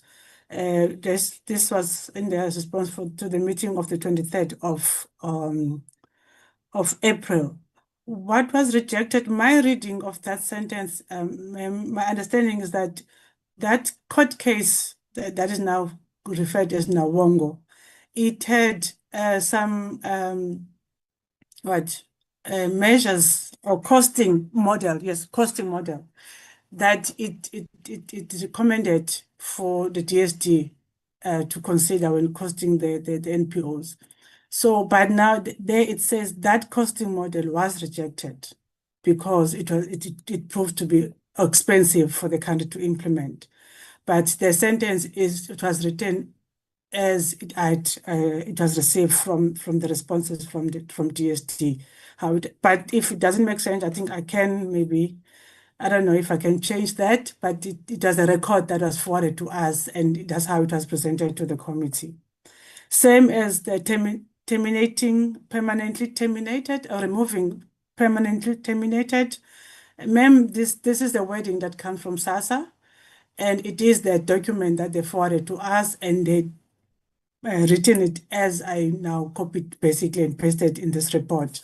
So I don't know whether as a committee or me, I'll be, at liberty then to maybe to rephrase that and remove permanently. Chair, I don't know if I can do that because it appears as such in the document that was forwarded to us as a committee. Okay, on the fraud, Chair, on the SRD, I can put it, Chair, but just to caution that this has been recommended by the committee in the BRRR in the budget votes before. But if members feel they still need to put it in here, that can be done. And also maybe just to note that also a view that SASSA has made some efforts, to combat fraud based on the number of arrests that have been reported and that we've seen on the news. I can take that, Chair, but also maybe under deliberation, just to mention the fact that, the committee notes the efforts that the SASSA has done to combat fraud. On the NDA, I'm actually happy that Honorable Abrams picked this. It was actually something I thought I was going to raise to the committee, that when it comes to the to the NDA, there are always some different views. Okay, some maybe because of different political organizations that members belong to. But yes, the contradiction, I also picked it up and I wanted to bring it to the attention of the committee, because that discussion, on one end, there are members who supported the NDA, who welcome the work that is done by the NDA. And because of that, they're also worried about the number of field workers on the ground. It's not enough, for the NDA to carry its mandate. On the other hand, we have a concern that there's operation on employee costs and money going to the employees of NDA than to the actual core mandate of the NDA. But Chair, if you look at the numbers of the establishment of the NDA, we're looking at around a total of 174 people. The entire country, the NDA has 174 people. Now, this can't remember the actual number. Maybe there's something that the committee should look at, that the costs are high, but the number of employees is only 174. But at the same time, the NDA said they are in the process of reviewing, all these challenges. So from my take here is, yes, the members note this, it remains as a concern, but at the same time, the NTA has said they are working on this, they're changing all these challenges. But so yes, ma'am, the contradiction is there, and it is a reflection of the discussion on the day on the NDA. So that's how it is. I don't know how the committee can deal with this, but maybe just as an advice to say, even though we have different opinions, but there is work that's being done to restructure the NDA and also look at the salary benchmarking as it has been reported here, and all the work that the minister and the acting CEO said the NDA is doing to change this challenge that it has in terms of the number of employees vis-a-vis the actual mandate goes to the core mandate of the NDA. Okay, the one on M&E. Okay, I think, ma'am, I will reiterate, but I think it was included as a recommendation on the BRRR because it came from AXA funding. I'll go back to look at it, but it's not an issue. If you want to recommend it again here, I would just say we are reiterating that recommendation. I don't have a problem with that, Chairperson. The issue of the fundraising, yes, I remember Marais did raise that because I was sitting there. But what happened in that, she raised it, she wanted to know what happened to that bill because we worked on it. What happened to the bill? And just as she finished, Member Abrahams whispered to her to say it was passed, but what needs to be done are the recommendations. So the discussion was raised, but then it was an informal discussion between the two of them, but I heard it because I was sitting next to them. So what I'm going to do is, as Honorable Munyai has already assisted in this regard in terms of his intervention, I will rephrase the recommendation to reflect the existence of the Fundraising Amendment Act as it was proposed by Honorable Abrahams. And in the discussions and the deliberations, I've just put it that the committee wanted to know the status of the bill, but it wasn't responded to because it was corrected on the site by Member Abrahams to Member Marais, but it's not an issue, Chair. I will just put it there that the committee wanted to know what is the status of the Fundraising Amendment Act, and then do the necessary changes to the recommendation on 10.1 using input from Member Abrahams. She said she's going to forward it to me. Okay, I will make a clarity on the verification measures reports. Yes, it's on those ones that the Treasury has asked SASSA to submit. Okay, the one on outstanding social security policies, yes, I can include that. I want to couple this one, Chair, with the one on BIG. Just to say to the members, yes. Sorry, Yoli. Just pause on the BIG as you start. I just have been made aware here that the Honorable Member Trong has joined us. You are welcome, Member Trong, and we heard about you not being well, and we welcome the fact that you can join us and hope that you have recovered or are recovering well. And I also want to acknowledge the attendance of Member James in the committee and the Honorable Member Juliet Basson from the Patriotic Alliance, who is also among us. You are all welcome, Honorable Members. We this is actually one of the very important meetings that we have, because obviously it speaks to the budgets we will be debating. Thank you both. Chair. No problem. Over to Thank you you. very much, Chairperson. No problem at all. Go ahead, Yoli, you were in BIG. Yes, Chairperson, thank you. I just want to say to the members, Chairperson, it will be difficult for the committee to make a recommendation that the BIG must be introduced. Members, the department is working on the policy. It's just maybe the wording that's different. The department its term is BIS, Basic Income Support. It's the same thing, Chairperson. So there is a policy that the department is drafting, and it has been presented to the progress on that policy has been presented to this committee maybe two times, I think, or maybe three, where it is. And the fact that that policy was submitted to Cabinet, and the Cabinet then made a recommendation that it must now go back for further consultation so that it can link, beneficiaries with economic opportunities. So, Chair, it will be difficult now for the committee to make a recommendation that it must be introduced when already, even our oversight, we have already started conducting oversight on it by having the department to come and present to us on progress made on this policy. So it's BIS or BIG, Chair, it's already on the cards that it's before the executive.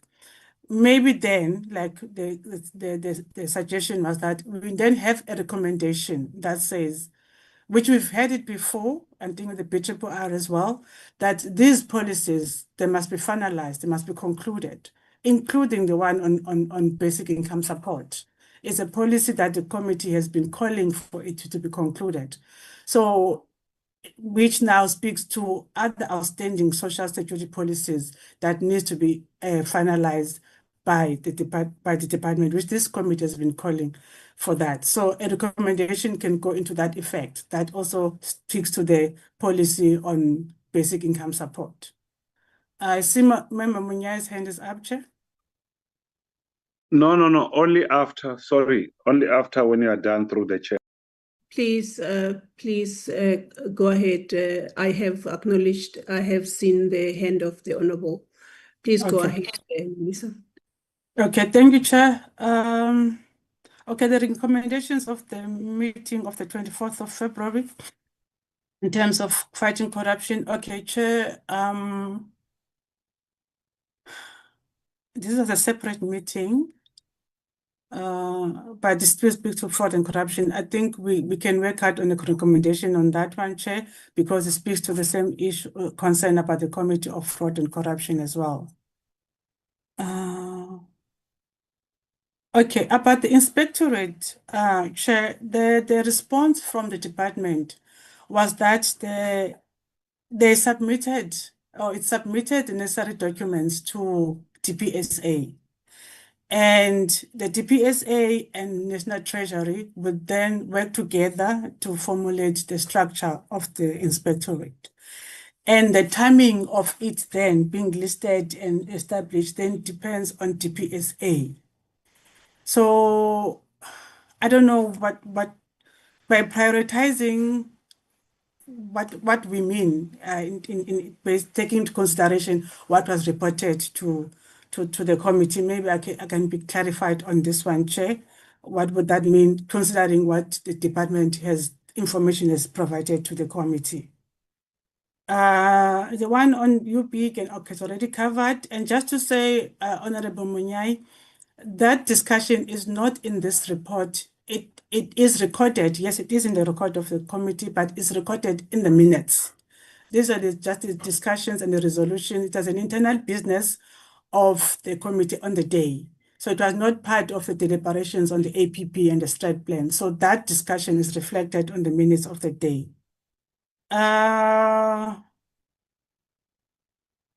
Okay, yes, I think the input from Member Murray already covered it, Chair, that even though the information we have on the report, the responses that were given to the report, to the committee on the deliberations, but on the ground, challenges are still experienced. That is something that members can raise even when they do the debate on this report, that this is what was reported to us, but on the ground, issues are still reported to the committee. Also, there is a meeting on that is the Houses Lindiwe just reported the update to the committee, which I think to also give a platform for the members to raise this kind of concerns when it comes to these measures and the verification process, Chair. The 6 million CARA fund, was it spent?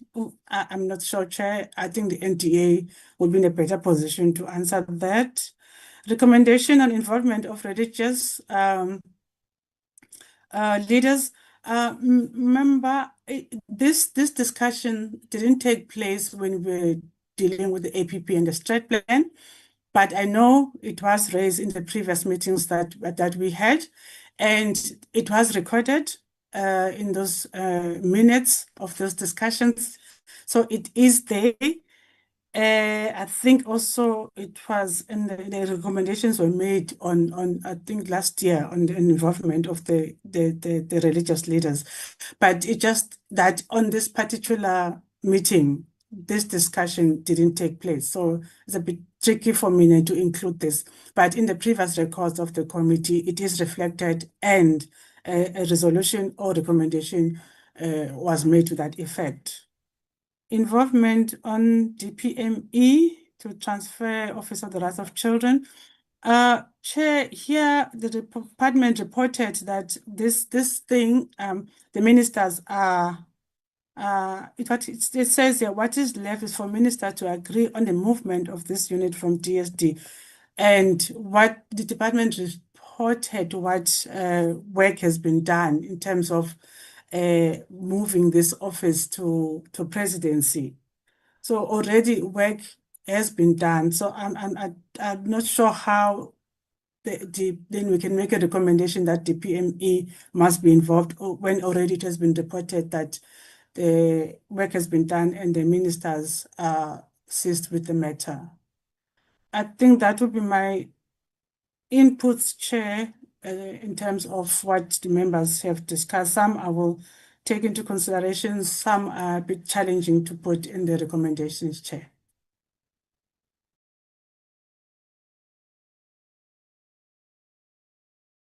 Thanks, Yoli, very much for that. How you have summed up, I agree. There is something that personally I wanted to raise even as you were making the presentation earlier on. I wanted to say that the things like, for example, the last point that you made, the fact that the ministers are talking about this.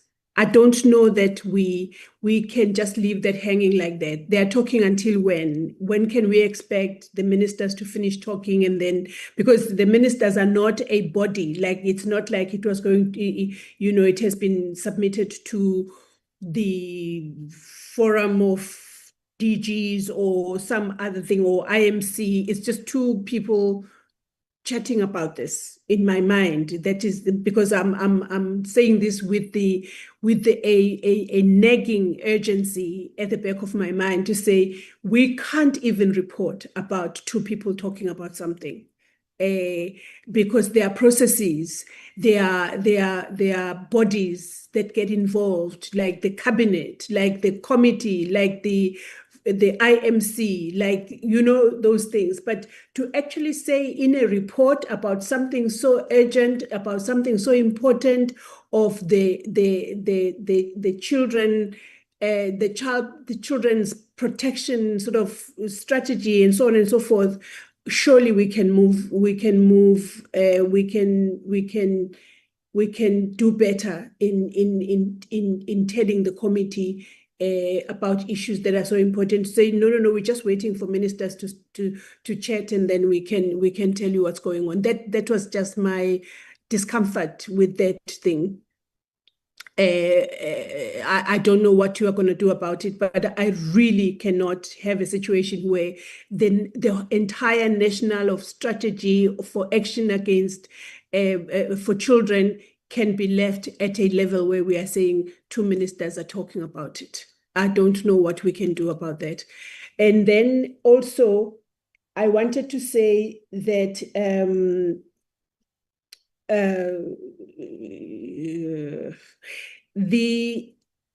I don't know how we can build in to this report or in the recommendations or anyway that all the things that we have raised and are finding themselves in the recommendation take us back to the AG's concern about the level or lack of oversight by the department on the entities. And this is why we have things like this, like, I don't know, it was just the notes I was jotting down as you were presenting and as the members were voicing their concerns and giving their contributions. Yeah, that is all I wanted to say, and I see that is your response. But I agree with the way that you are tackling it, and how you have responded to what the members had queried. We will put it forward to the members just now, but the Honorable Munyai and the Honorable Ramaila is on their hands are up. I would go with Honorable Munyai first. Over to you, sir. Thank you, Chair. I don't want us to second guess each other. Why I'm raising issue is because we raised the issue that the APP on program 3. Firstly, we were raising that the beyond 20 SRD grant, they don't reflect beyond 2026. Right. And we said, use the SRD grant to introduce the basic income support or the basic income grant. Right. And we to address issues of poverty, vulnerable groups, everything that is there. We said the basic income grant as a policy, they have to be reflected on the APP and on program 3. We have said that. So to say that this issue were not raised in our previous meeting, yet Honorable Ramaila once even said that the president on his SONA, on his SONA, reflected on this issue. The president priority was found expression on the APP. That is the point. So to say that this issue are just because there's what called, when it's in the APP, we can continuously conduct oversight on implementation. We're very cautious and clear when we make that submission.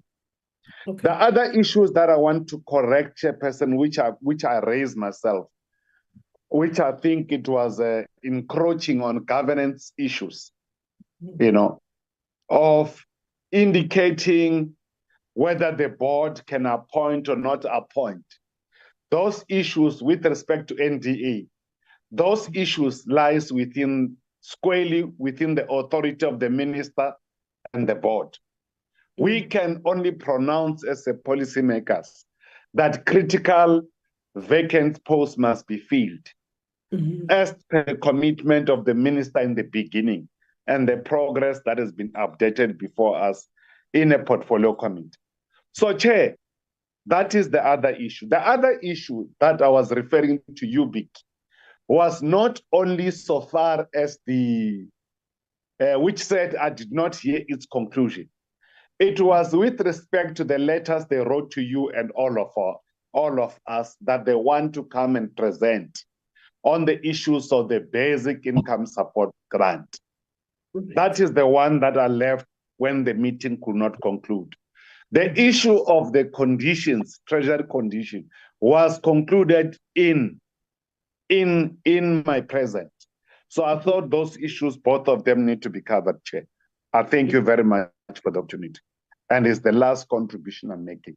Thank you. Thank you, Honorable Munyai. Yoli, I hope you have captured that. I would like, even if we put the to say that the committee is as the Honorable Munyai is saying, the committee, the minister should, or even if it's appreciation, and that the fact that it should, and I would like us to talk about, to have to be heard, to have said that, to have said something about the fact that SRD must appear going forward, because it is a huge distress to the people of this country to see that come April, which is not far from now, come April 2026, there will be no SRD. And members, I believe, honorable members have mentioned this. So let us have that in this report, as the honorable member has just alluded to it. Honorable Ramaila. Thank you, Chair. I think as far as the transfer of children services is concerned, you really almost covered me. Was really seeking the indulgence of DPMP to facilitate was because leaving the thing to the two ministers leaves us with no tracking mechanism. I'm fine with any tracking mechanism that can be suggested by the committee that could be able to hold the minister responsible in terms of reporting progress in as far as this transfer is concerned. It might not be DPME, but if there's a better tracking mechanism that is suggested so that we don't have a situation that this matter falls within our fingers. In as far as NDA is concerned, I would want to also agree with you, and I remember I was the last person to speak on it and I almost got ridiculed by the chair for the first time on the matter, because they had indicated that they are working on it in as far as the review of the staff establishment is concerned. And we all shared the view that they must be careful that staff costs must not be seen to be the one that is the main cost factor for the NDA. And the response was that they're working on that. They'll come back to the committee and present progress report. Thank you, Chair. Thank you, Honorable Ramaila. I remember that very clearly, and would like then to hand over to Yoli to capture in her way how the discussion has gone so far with all those contributions and what we can expect in the report and what we can expect in the recommendations as has been highlighted by honorable members. Thanks, Yoli. It's over to you. Your hand is up anyway. Yes. Chairperson, I think there's a misunderstanding here. I did not say the committee didn't talk about the BIG. I certainly didn't say that. What I was saying, Chairperson, is that the BIG, the BIS, is the same thing, Chairperson. The SRD grant, the department has presented to us to say they use the SRD grant as a benchmark for the BIG, BIS. Chair, the presentations that we had on the progress report on BIS, Chairperson, that was reported that the SRD grant is used as a benchmark leading to whether you call it a BIG or a BIS. It is already a policy that's there. It is a policy that the committee has already conducted oversight on it, Chairperson. It is there. It's in the drafting stage, which it was reported to us that that policy was submitted to Treasury. This committee even make a recommendation to say, when it is finalized, it was the meeting in February, when that policy is finalized, then that draft should be presented to this committee, so for committee indulgence, because drafting of a policy and legislation is not the same thing, but I don't want to go there. It's only for information purposes. The meeting on the 4th of June, on the same thing, Chair, BIS, BIG, the recommendation of this committee was that, and as was suggested by the DG, that maybe there should be a workshop, that department can organize for the committee members so that it can update these committee members on all the policies that it is working on. So, Chairperson, it is there, and then it is a policy of the department. So I'm not sure why if I include it as a recommendation of something that is already there, what does that now mean? And we've already conducted the oversight on that. So I'm not sure. Okay, I see here. What problem do you have to align BIS with APP? I don't have a problem with that. I don't, but it's already in the drafting and it will be implemented to the committee. So I'm not sure, Chair. But this is what I'm saying, Chair. I'm not saying that it was not discussed, Chair. Okay, thank you, Yoli. Honorable Munyai, Lindiwe, before I come to you, if you don't mind, can I go back to the Honorable Munyai? What would your formatting be of this particular recommendation? If you, because I agree with you, if you want this, and I think we all want it to be for it not to fall between the cracks. How would the wording of this particular recommendation about the policy that's already in the system, so that we do not lose it, how would the wording be? What would the wording be? I think it is very clear that on program 3, alignment of that priority with the BIS, which is the BIG, and of course will continuous, because if it is there, we'll continuously track on as part of the commitment for 2025, 2026 going forward. So that is the key issues, because anyway, it is already there in the report, even on that particular boxes. But I'm saying it was just a sub-item, but it must be clear that it's a program 3 that will hold the department accountable with respect to oversight. Thank you, Chair. Okay. And I'm sure Yoli will find a formulation. Okay. Because once you have things aligned with APP, you can continuously easily track it, Yes. Yeah, thank you. Thank you, Honorable Mnyai. Lindiwe? Okay, Chair. As part of trying to assist the process, Chair, what we're going to do with Yoli would look at how is it written in terms of the target. If they said that by 2026, there will be a policy on BIS or BIG. So maybe the recommendation of the committee would say that the minister should ensure that the BIG policy is introduced or is finalized before or by 2026, something like that, Chair, so that we align the process or the target that was presented to the committee to a recommendation that we want a deliverable of this APP target by the set deadline, which is 2026, and not go beyond that. I'm covered, Chair. I'm covered, Chair.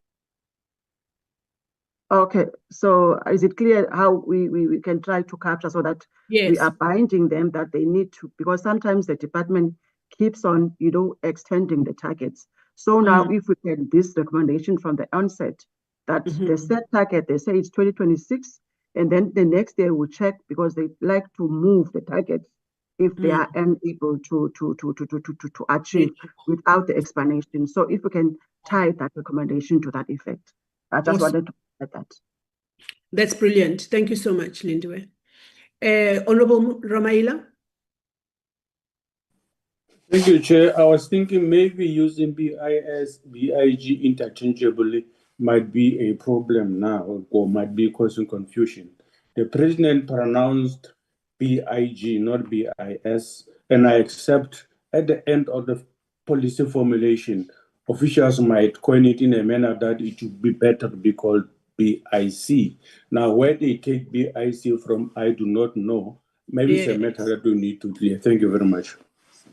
Okay, Honorable Ramaila, I think when if I can just come back to you on the BIG, BIS thing, I think there were recommendations and proposals coming from all over South Africa on this issue.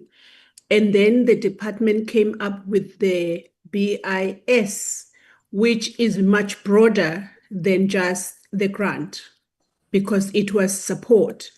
Because also to lock yourself into a grant and then you need to do other things other than the grant in that space might pose problems. But I am not married. Thank you, Chair. That explanation suffices for me. Is it? Okay. I agree with you, Chair. I agree with you, Chair. In fact, it's called Universal Basic Income Support. Yes, yes. Thank you. No problem at all. So thank you, Lindiwe, for that. And thank you, Yoli, for your clarifications. I don't know if before we leave this particular item of this agenda, Yoli, do you need anything from this committee for your finalization of the report? Chair, I don't know if you can see what I've flattered here. I see that. Yes, it's addressing Honorable Munya's comment on the side, aligning program 3. It is already a target of the department. Okay. Yes, and I did say when I was initially, I said the recommendation that member, okay, I can stop sharing. Member Abraham said, okay, we can do about the finalization of all the social policies under social security. Then I did say that recommendation will also include the BIS policy, that it must be concluded. So it's already captured, just that I think there was a misunderstanding how I presented in terms of the BIG, but yes, Chair, I think Honorable Manyai is covered. I'm very happy about that. Thank you. Okay, thank you so much. And okay, so you now covered, Yoli. I can, and in fact, people should be finding out if they are covered.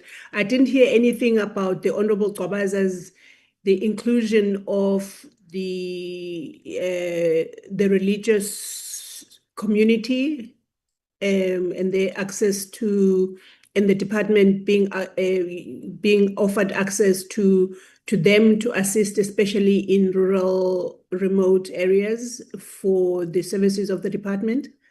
Do you want to say anything about that, Yoli? Yes, I did say, Chair, that that discussion, it didn't take place when we were doing the APP and the strat plan, but it did previously in our engagement, yes, with the department. And the records of those meetings, they captured that, Chair. So it is there, but in this particular report, it is not appearing because it was not part of of the discussions. Okay. All right. Honorable members, thank you, Yoli. Thank you, Lindiwe, for your advice on this issue. I see that the Honorable Reverend Kobaza's hand is up. Go ahead, sir. Thank you, Honorable Chair. I don't understand. I mean,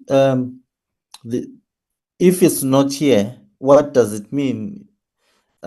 Because we've engaged on this, I think, from last year, and it keep on coming up in the meetings that we are having, and we've been raising this point.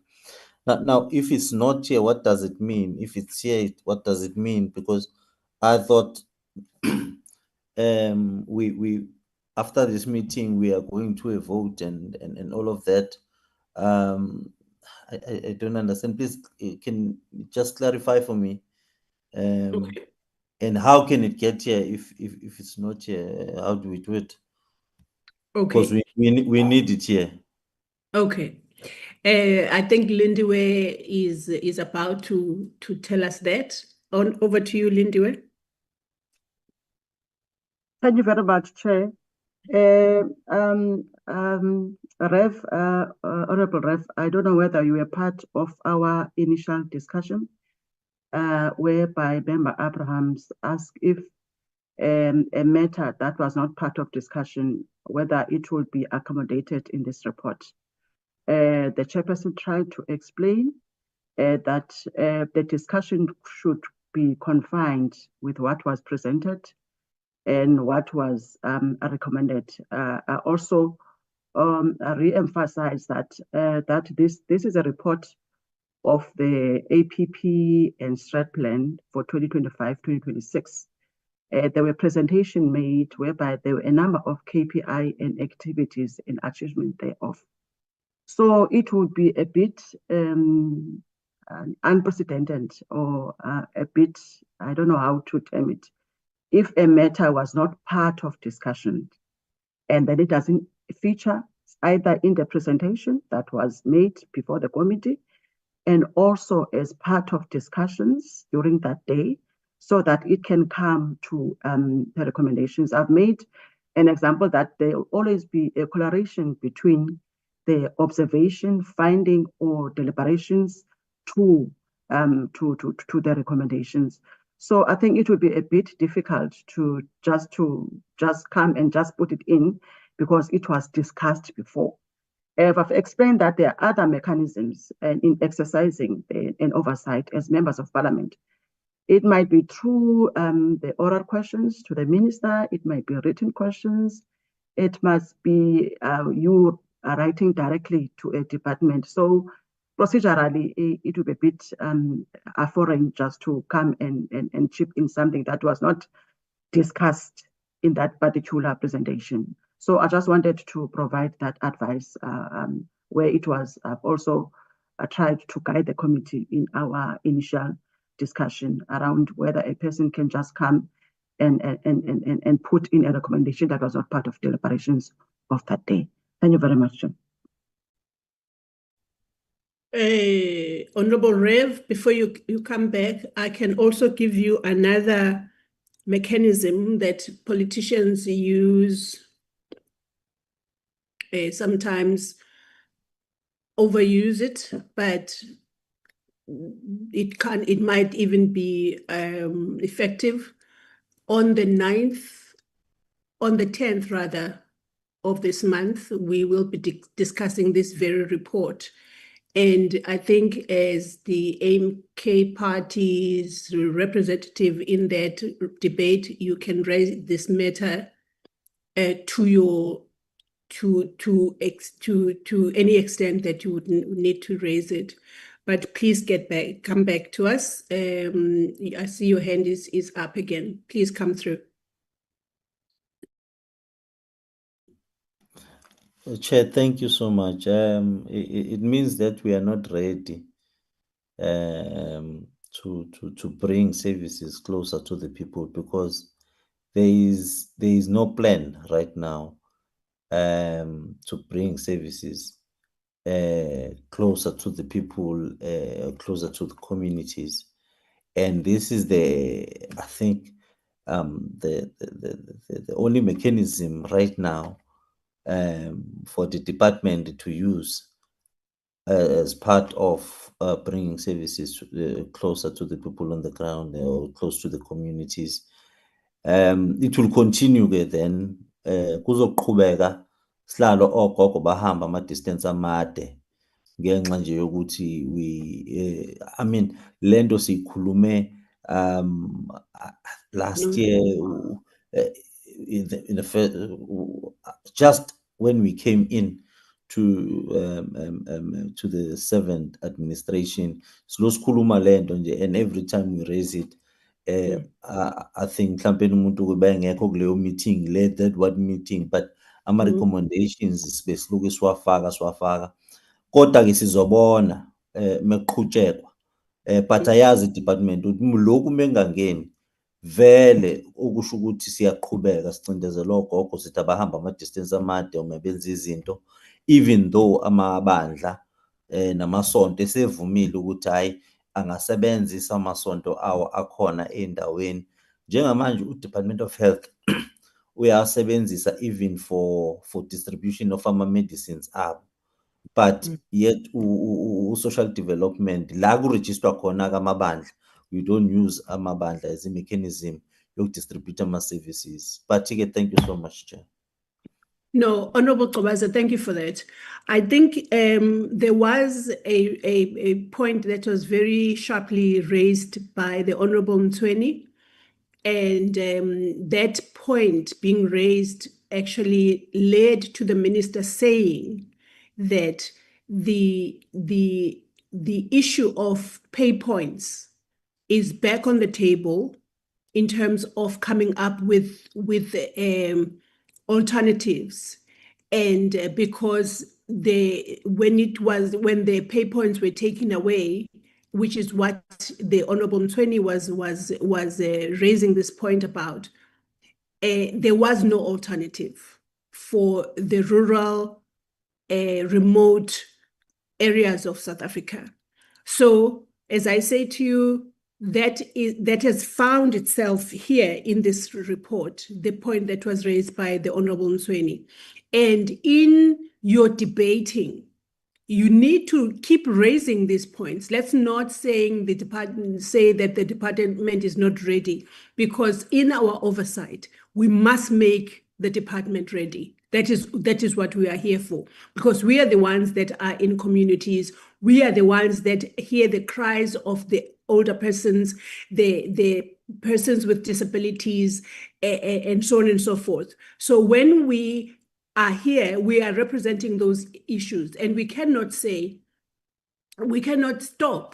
I mean, this is the first year, actually, not even. So please raise this issue during the debate, because there is a point that was raised here, and I think it has found itself somewhere in the recommendations and so on and so forth. And it just so happens that it was raised by the Honorable Mtweni. So please don't give up on this. Use the oversight mechanisms that Lindiwe has reminded us of. And the one that is coming like in less than 7 days is the debate itself. Okay. So, Honorable Mnyai? Chair, Chair, I just want to help us review on something. Remember the date of UBIC and the Treasury, and the department is not available. I would want you to... No, Honorable. It's the department that is not available. Yes. Can I just finish 1 second? Okay, I was correcting that. Yeah, no. I know the department and entities are not available, and for sure they might be getting a great benefit by that meeting. So I wanted us to have, rather than separating the team in one issues, which is a really collective issue, that you look at appropriate date in which the department and the entities are available, and the Treasury as well as the UBIC. I'm just asking you to review, to be considerate for the department and entities to be there. It will be beneficial to all of us and them too. Thank you. This is up to you now. It's not for debate now. It's for you as the chair now. Honorable thanks, Honorable Mnyai. And you are the person that actually said we can go ahead. And I think they set the ball rolling on the other side. So, but let us, Yoli. Okay, sorry, Chair. Just to assist, Chairperson. My advice I want to give to the committee, which I also shared with Mrs. Lind when we're discussing in terms of which date would be better for this meeting. This matter, Chair, it has budget implications, so it's relevant to this report that we have, and also to the report that's going to be debated by this House on the 10th. So my advice was it makes sense for the committee to be clear on this matter before it goes on the 10th and approve or not approve the budget, because the conditions by National Treasury are attached to the budget allocation of SASSA. Yes. So the committee must be mindful that when it passes that budget, it must be mindful that there are some conditions that National Treasury says it wants to attach to the budget of SASSA.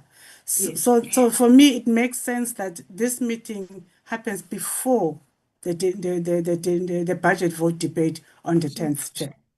Precisely.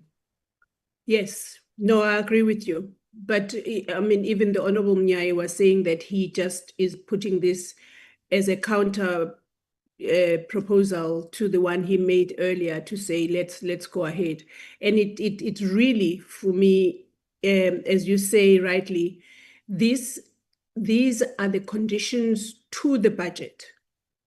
So the committee must appraise itself, must be appraised by National Treasury before it approves or not approves the budget of the department, because it would have been enlightened on the rationale and on the intent of the National Treasury, and the committee can say, these are the issues we have on the table. These are the issues we want to raise to you that are affecting our constituents. And so what can be done to make sure that while corruption is being uprooted and eradicated and fraud is dealt with decisively, that cannot happen at the expense of the people of this country. I'm one person, I'm one of the people that have commended the department very loudly and very clearly on the efforts they are making. But if those efforts are happening at the expense of the very people these grants are meant for, then there's something to be discussed. And the fact that the committee will be here, the National Treasury will be here, and UBIC will be here, I believe that this meeting must go ahead. That is just to confirm what you are saying, Yoli, because there is a reason why we are having this meeting. Thank you so much, Honorable Mnyai, for your noted. Thank you for that. So, honorable members, I need to put this report with all the discussions and the clarifications that we've received from Yoli and Lindiwe and among ourselves. I need to put this report before you to say, please, can you consider it? As we are talking, it is a report that we will be using to debate next week, but also to have things done, not just debating. It is for things that need to be done for the people of this country. And the Honorable Mnyai, can I come to you after Lindiwe? I don't know. No, you were asking us to adopt the report. Yes. And I 100% move for the adoption of the reports with those amendments being effected in the report. And I thank you very much indeed. Thank you, Chip. Thank you, Honorable Mnyai. Lindiwe? Chair, The second of the report before I can proceed. Okay. think- Honorable Rev, I don't support it, Chair. I don't support it. you do not support it. No, no, no. Okay. Without this, yes, I don't support it. Okay. Honorable Abrams. Thank you, Chairperson. Chairperson, I would like to find out from you what would the possibility be of us seeing the recommendations before we adopt. I understand there are time pressures, but you know, we debated a lot on wording and a lot was said. And for example, I'm still not 100% clarified on, you know, what 10.1's wording is going to be. So unless in this meeting, Hold on, just hold on. Honorable Mahato. Yes, I'm You're- now you're- out of the meeting. I just want to approve. Okay. Yes. Yeah, Honorable Abrams was just speaking. Thank you so much for the secondment, Honorable Mahato. Yes, Okay. Honorable Abrams. Continue. Chairperson, as I was saying, is that I would prefer to see the recommendations that we discussed because, for example, I am still not clear on the wording for some of it, especially the wording for 10.1. So my proposal was to that, I don't know if Yoli can flight, if she's updated the recommendations and if she can flight the recommendations so we can see the wording before adopting. Well, the convention is to discuss and then get to where we agree, and then we adopt with recommendations with the amendments that the committee would have made. I'm not sure that she is in a position to flight now. Honorable Tong, just hold on, Honorable Abrams. Honorable Tong.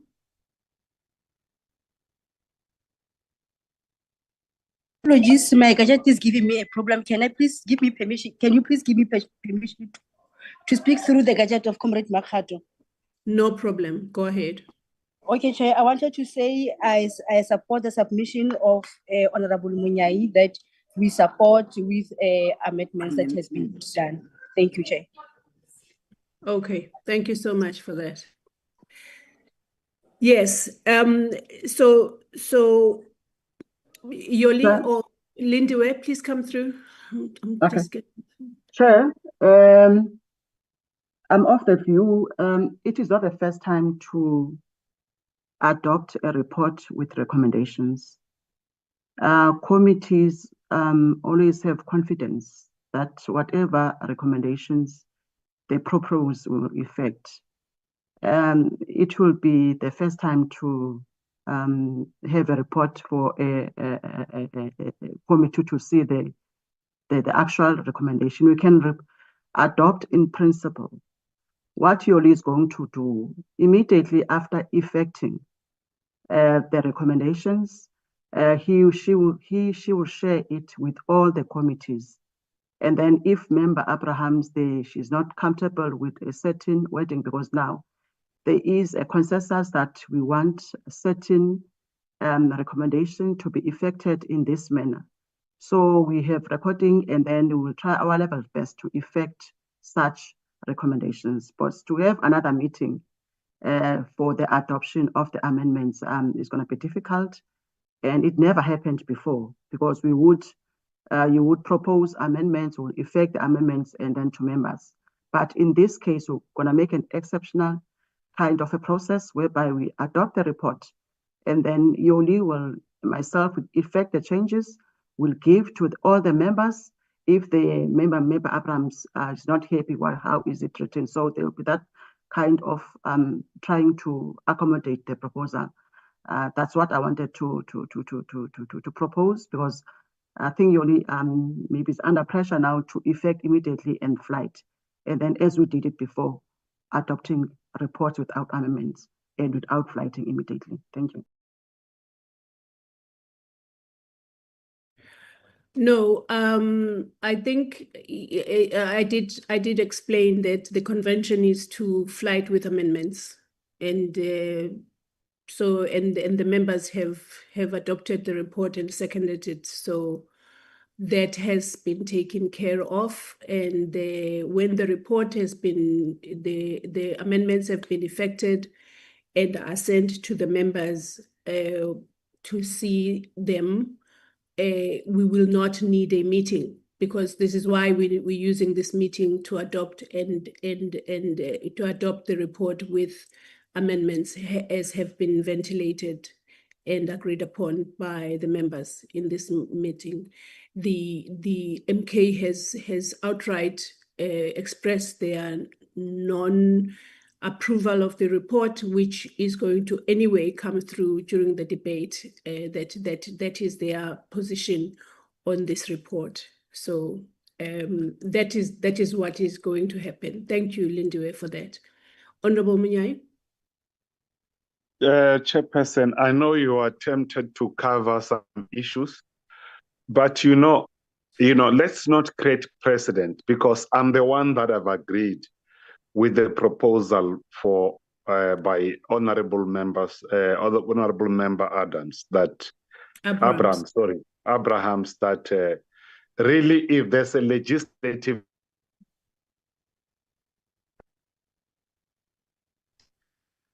We can't hear you, Honorable Munyai. I think the system keeps me up. No, I'm here. Can you hear me now? Yes, we can hear you. Can you hear me? Yes. All I'm saying, to say that things are now, Chairperson, it's like we're having vote of no confidence against our administration, which we know everything we've raised, they've been effecting. So I think let's allow the process to proceed according to the tradition of how we do our work. Yes. Let's have confidence that what has been agreed will be reflected. That. Yeah. Okay. Of this portfolio committee. Thank you. You keep cutting, but I think you are confirming exactly what Lindiwe and I have said, that let's not deviate from the convention. It is that in any case, this report has been adopted by this committee. Thank you so much, honorable members, for that. It took longer than needed, than expected, but it had to take this long so that everybody's views are they are brought to the fore for us to discuss. So thank you for that. We now will go to the consideration and adoption of the third and fourth committee report on the financial and non-financial performance of the department. Yoli, are you ready for this one?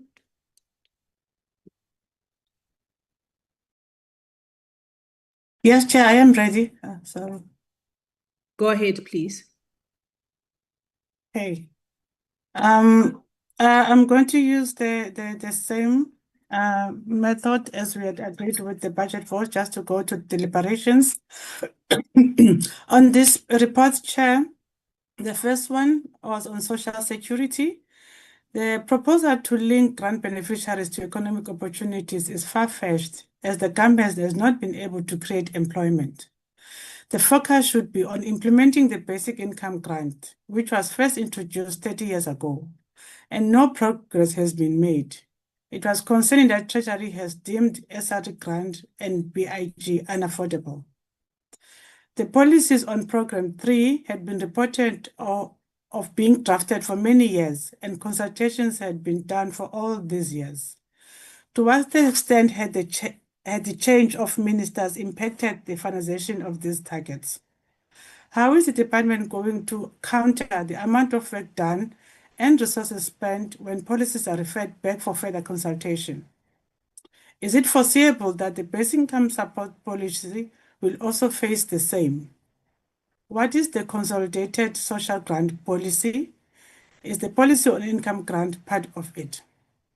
The department explained that the policy work has taken a long time, for example, for the maternity policy, because it needed to conduct extensive research work and conduct stakeholder consultation on various areas, such as on maternal death, membership to UIF, implementation consideration by various departments, fiscal implications, and competition on various interventions by government departments. The increase in social grants is in real terms because of the number of people receiving the social grants. The intent of the basic income support is to address the challenge of deep poverty in the country through income support. The draft policy that was submitted to Cabinet did not include linking beneficiaries to other economic opportunities. This falls outside the mandate of the department. Hence, Cabinet referred the department back for further consultations with relevant departments. The income threshold in social grants is informed by the available budget, taking into account competing priorities of government. The department always bids for additional budget, but it does not always receive it. Government has a challenge to either increase the value of the grant or expand the reach of the grants or link the beneficiaries to economic opportunities. These are the interactions that Cabinet advised the department to consult on with other government departments. The work it has done on the policy was not a waste of time because it managed to persuade government to consider integrating the systems of government for the benefit of beneficiaries with the aim to make social grants more beneficial. Under Social Assistance Program, does SASSA have a plan on the number of beneficiaries who will exit the social assistance program in terms of the grant money that will not be spent? An economic problem cannot be solved through a social approach. The focus should be on graduating people from the social assistance program, and the NDA has an important role on achieving that through funding of the cooperatives. Beneficiaries of the social grant should be linked to those cooperatives.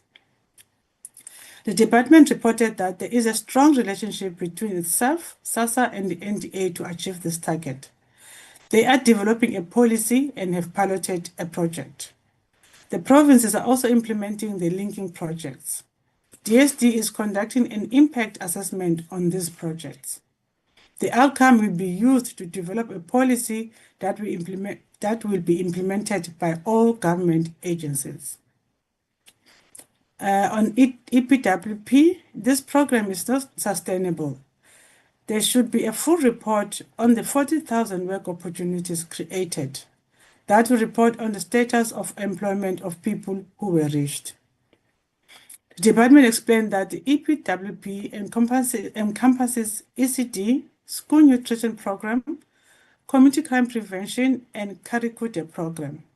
In the current financial year, there was a budget reduction that resulted in over 55-year-old excluded from the program. Hence, the target was not achieved.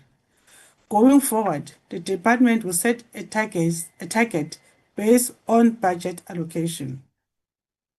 Achievement of targets. The progress made in the achievement of targets was welcomed, from 73% in the previous year to 80% achievement.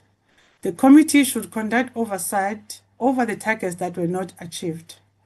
All the programs, with the exception of Program 3, achieved above 80%.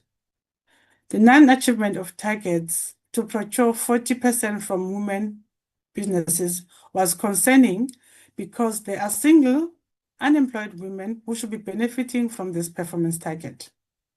What are the plans to reach out to these women who are looking for business opportunities?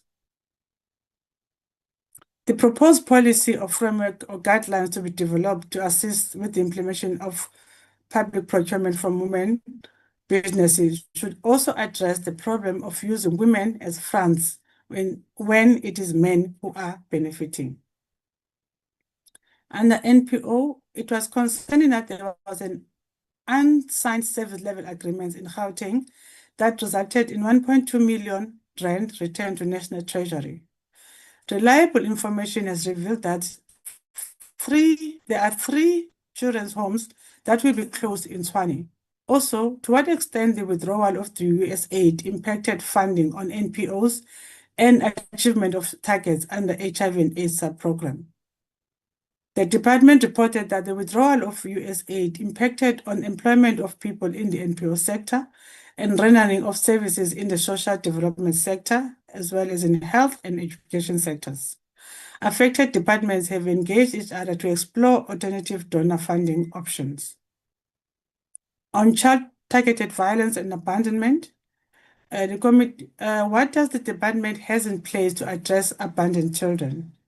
The persistent gender-based violence and femicide and child-targeted violence and murder is extremely worrying, despite all the programs that the department and government at wide are implementing. The department reported that this has been elevated to net joints, written there in full, level, and 7 work streams were established. One focusing on prevention and social cohesion, led by DSD and DBE. DSD has been implementing the RECIHAB program. It also implements a response and care program for the victims. Regarding child abandonment, Section 167 of the Children's Act makes provision for alternative care. The department has to establish the reasons for persistent child abandonment despite this provision.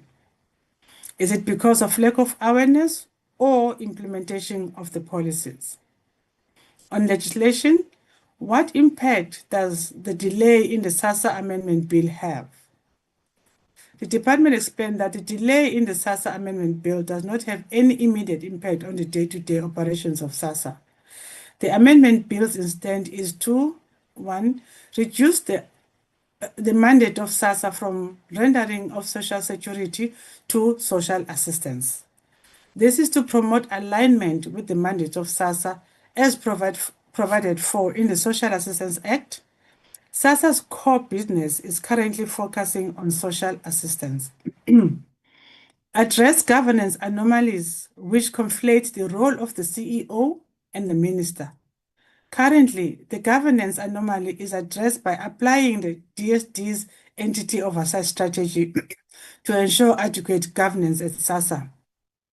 Furthermore, there are several structures within the portfolio which oversee SASSA's operations. This includes Oversight Committee and the Social Assistance Service Delivery Assurance Committee. In addition, following the appointment of the CEO, the corporate agreement will be signed. Remove the duplication of responsibilities between SASSA and the Inspectorate for Social Assistance. The fraud management functions are currently performed at SASSA, while the listing of the Inspectorate to take over the function is still underway. Next one, to address gaps relating to human capital management.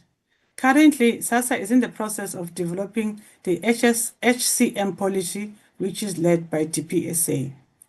Lastly, to remove transitional clauses which have become redundant. So that's what, in essence, the draft bill aims to cover, Chairperson.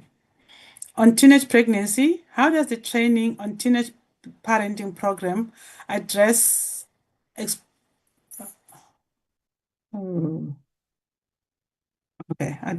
the difference between consent, rape, and statutory rape? How does the department monitor the social worker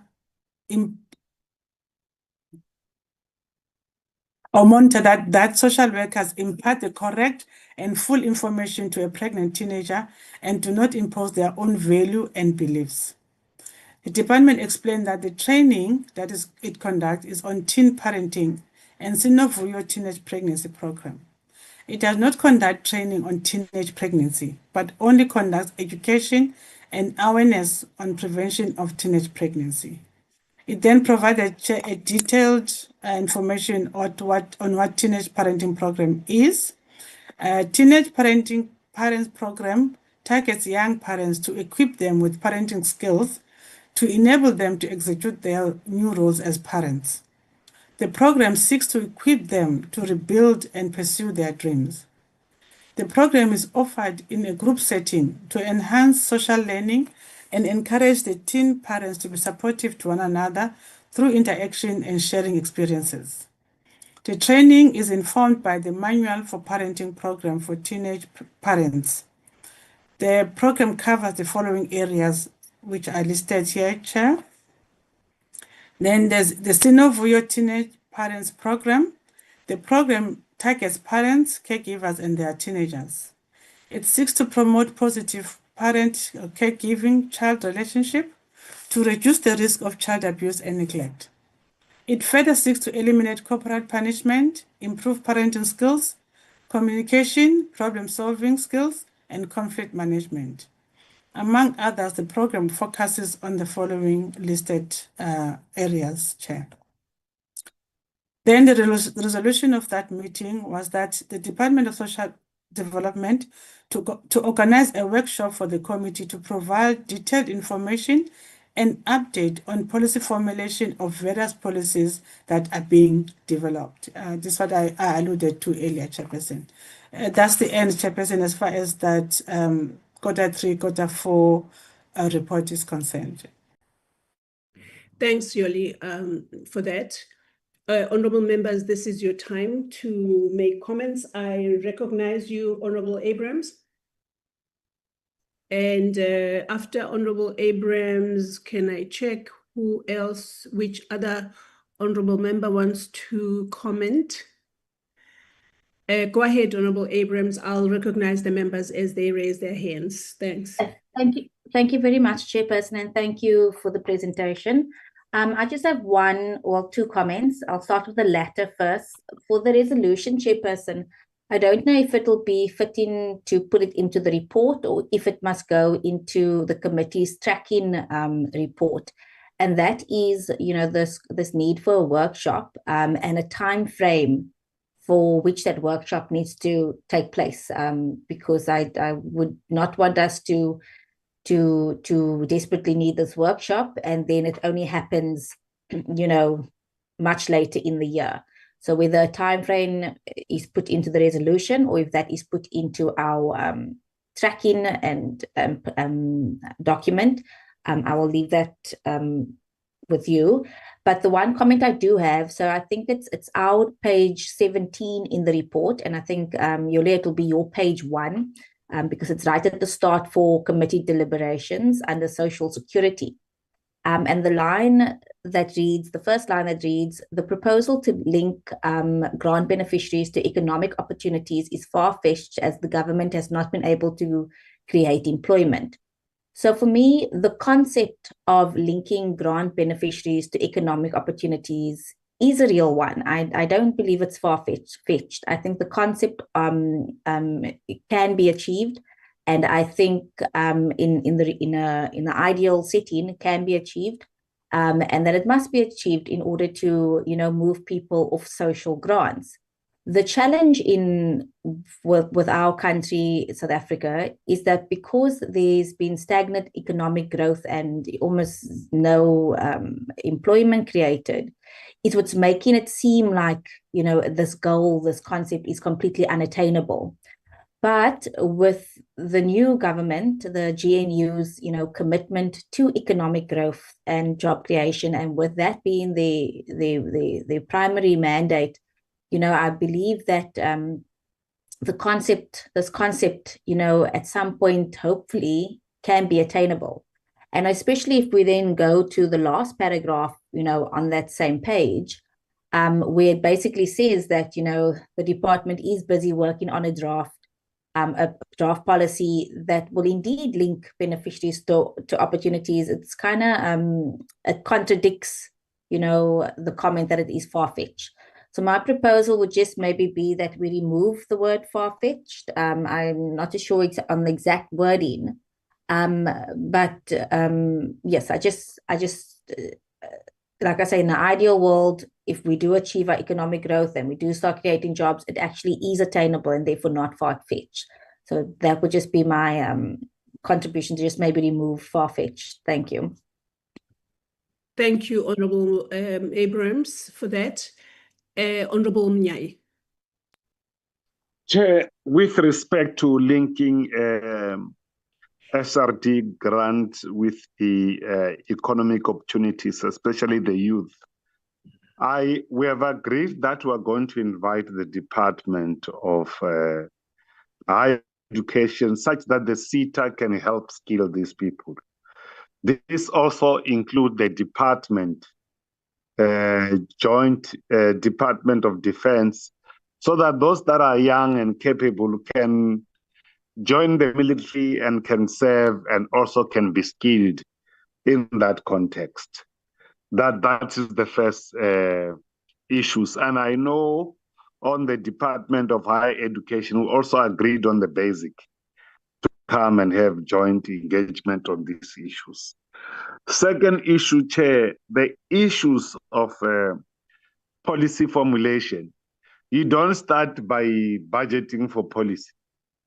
You know, the finance is the last leg of policy formulation. They come up and budget when there's a law available, because that legislation, it is the one that will drive the budget to be budgeted for. So anything that seeks to say that we will not have the money, then it does not arise.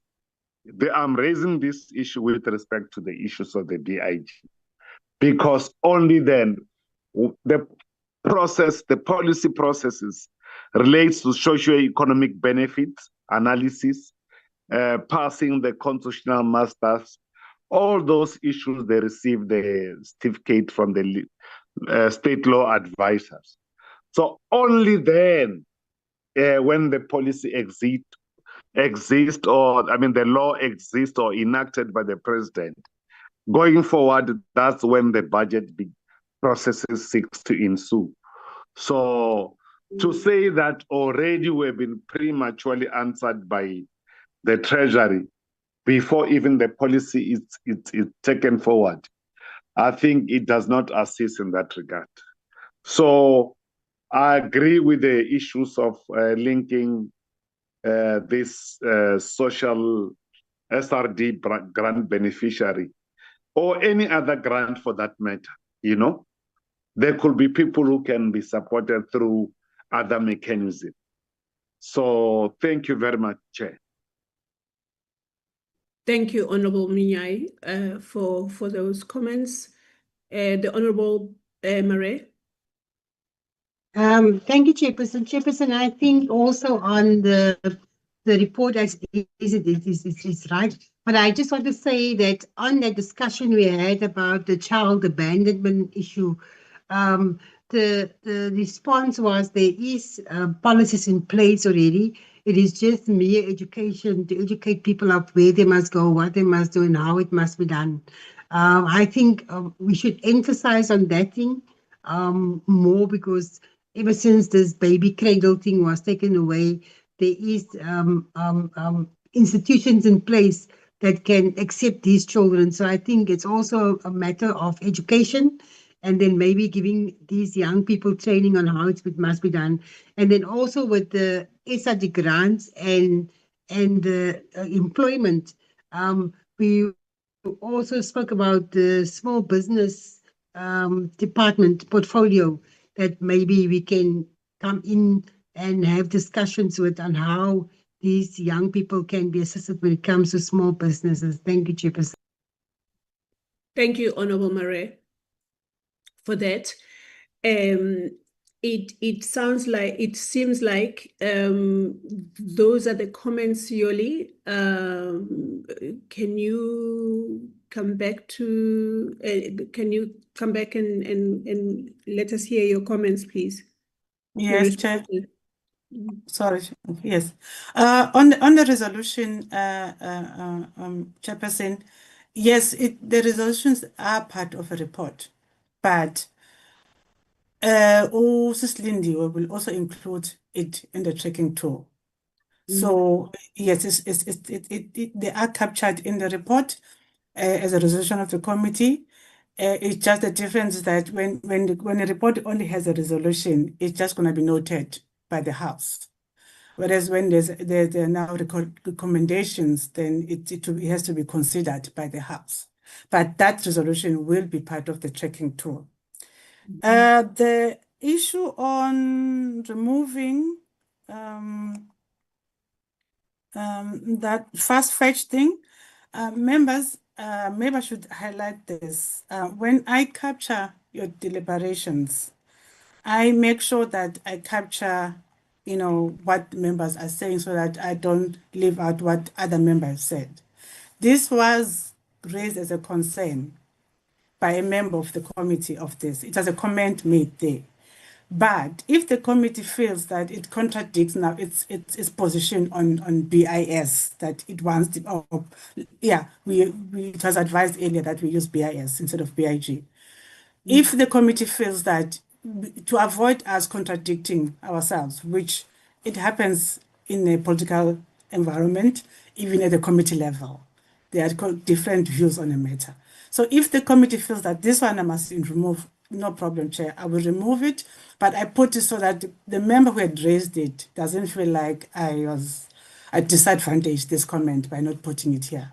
So I don't have a problem, Chairperson, removing it because it does contradict with the position of this committee in terms of supporting the BIS. The one oh yes, Member Murray, yes, it is captured, how they responded to your comment, but I just made a note that I will then have a recommendation on it, that there must be more training and awareness.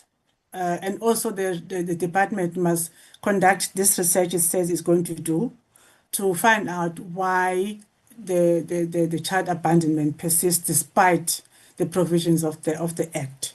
So I will draft a recommendation on that aspect because they did say that they need to do some work in terms of finding out why this option is not being considered by the mothers. So I take that comment, Chair. I will make that a necessary amendment on this one.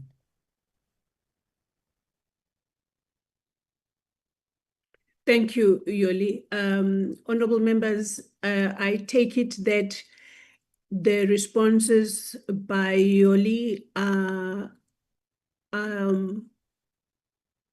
responding to your comments, and you are on board with that. Honorable Mnyai? No, we are in agreement because really it's not far-fetched. The BIS is here. So the rest we agree. Okay. So honorable members, that is how the responses have come through, which then brings me to a point to ask now for the adoption of this report with those amendments that you have put forward. Honorable Mnyai?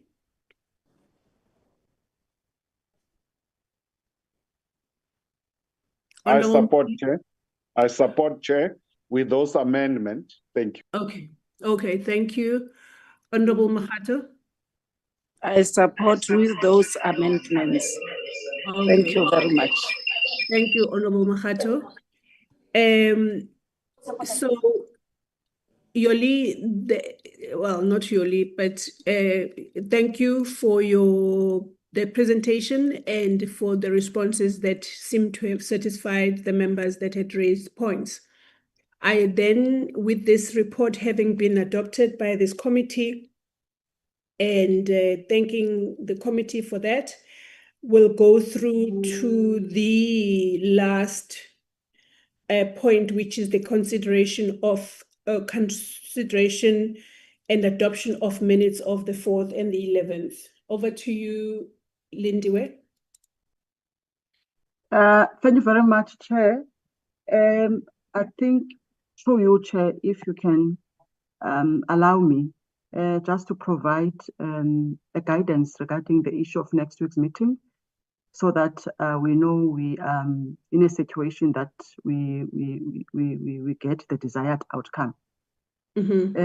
Chair, we indicated that the DSD and the SASA will not be available for next week's meeting.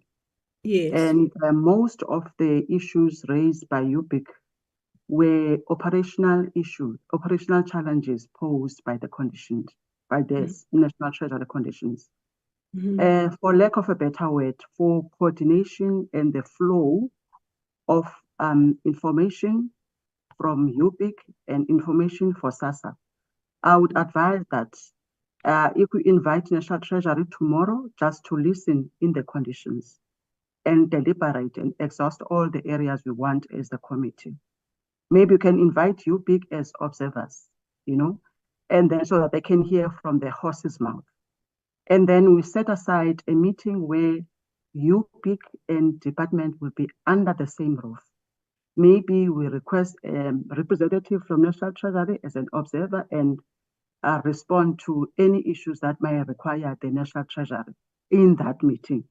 So there will be information, listen to UBIC in terms of their challenges, listen to SASSA and NDA and SAS, NDSD in terms of responding to their challenges. So the information will be balanced. Remember, if we've got a complaint, we'll listen to the complainant, and then we'll listen to the respondent, and then we'll have discussion thereafter. So I advise that for next week, just National Treasury to present the conditions, deliberate. Maybe we can invite UBIC as observers or share the link with them. They don't have much role to play. They can take notes from what is presented by National Treasury. And then the next meeting, we have the DSD and UBIC and SASSA under the same roof. Get the UBIC to present their case, and then get SASSA and DSD to respond to what is presented by UBIC, and then we have deliberations if there are issues that require National Treasury, if there is a representative to respond to that. So I just want to provide that guidance that next week just be the National Treasury to present the conditions. And then the other meeting, both parties should be under the same reports. Most of the issues raised by UBIC is operational challenges or service delivery challenges as a result of these national the Treasury conditions. Thank you very much. Okay, thank you, Yoli. I'm glad you said next week because there was a time when you said tomorrow. So it is next week. I just want to, for point of confirmation, it is next week, the 9th that you're talking about. Yes, Chair. Yes, Chair. Okay, because you said tomorrow.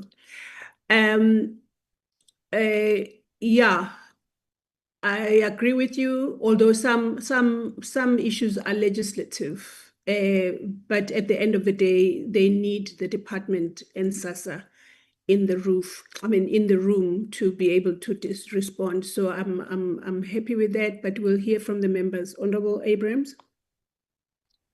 Thank you, Chairperson. Chairperson, I just would like to find out and ask, has UBIC's letter and concerns been shared with National Treasury? I understand, Lindiwe says it's mainly operational, but also that it's because of the conditions set that's having this, this chain reaction effect on the ground. Because and the reason I ask this question is so that Treasury doesn't come to our committee and just rehashes and re-says the same 2-slide or 1-slide presentation that the department gave us, because then so that's my concern. I just would not want Treasury to come and verbatim tell us exactly what the department tell us without understanding the real life use a different word, the real life consequences of these conditions. So, has the UBIC letter been sent to Treasury now that UBIC will no longer be part of that meeting? Because I do think that if they were part of the meeting, it would have given some more clarity to National Treasury on some of the concerns around these conditions from not us as members, but, from stakeholders who engage with this on a daily basis. We also engage on a daily basis, but I'm sure you understand what I mean. Thank you, Chair. Thank you.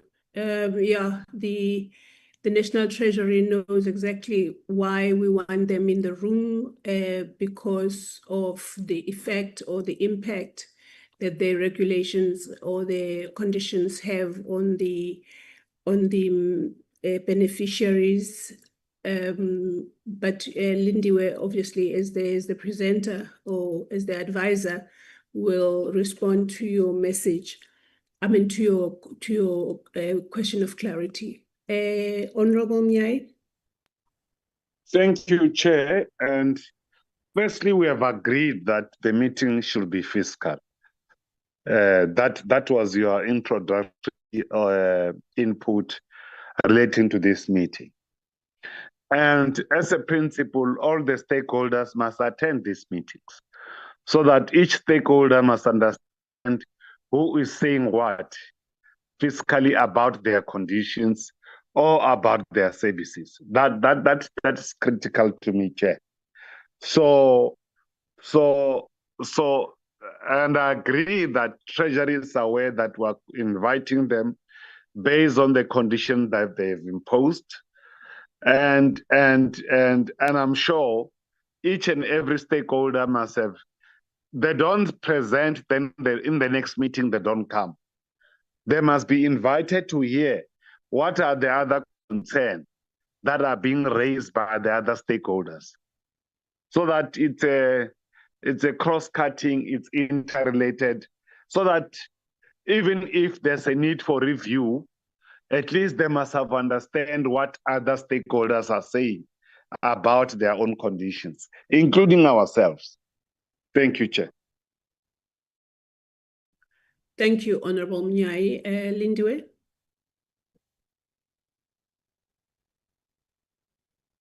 Thank you very much, Chair. Member Abrams, the letter to Treasury, the committee was clear.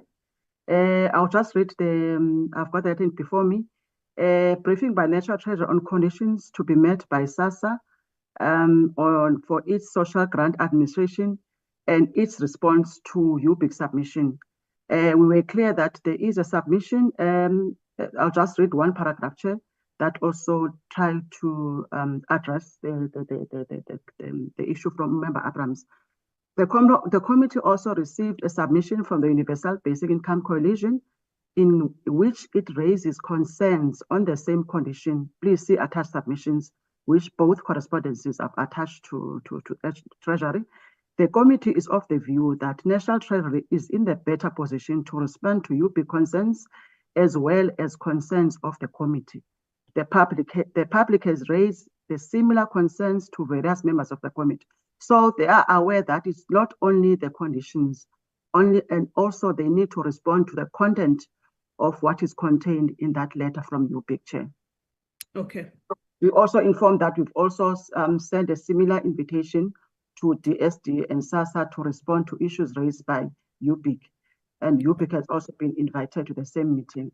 So I just wanted to say they are aware of what is contained in the UBIC correspondence. Thank you. Okay, thank you so much, Lindiwe, and thank you, honorable members, for that. I think you have been responded to adequately on your comments and contributions.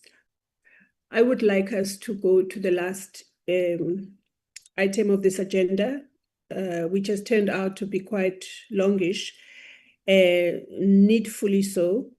Let's go to the minutes of the 4th of June, Lindiwe.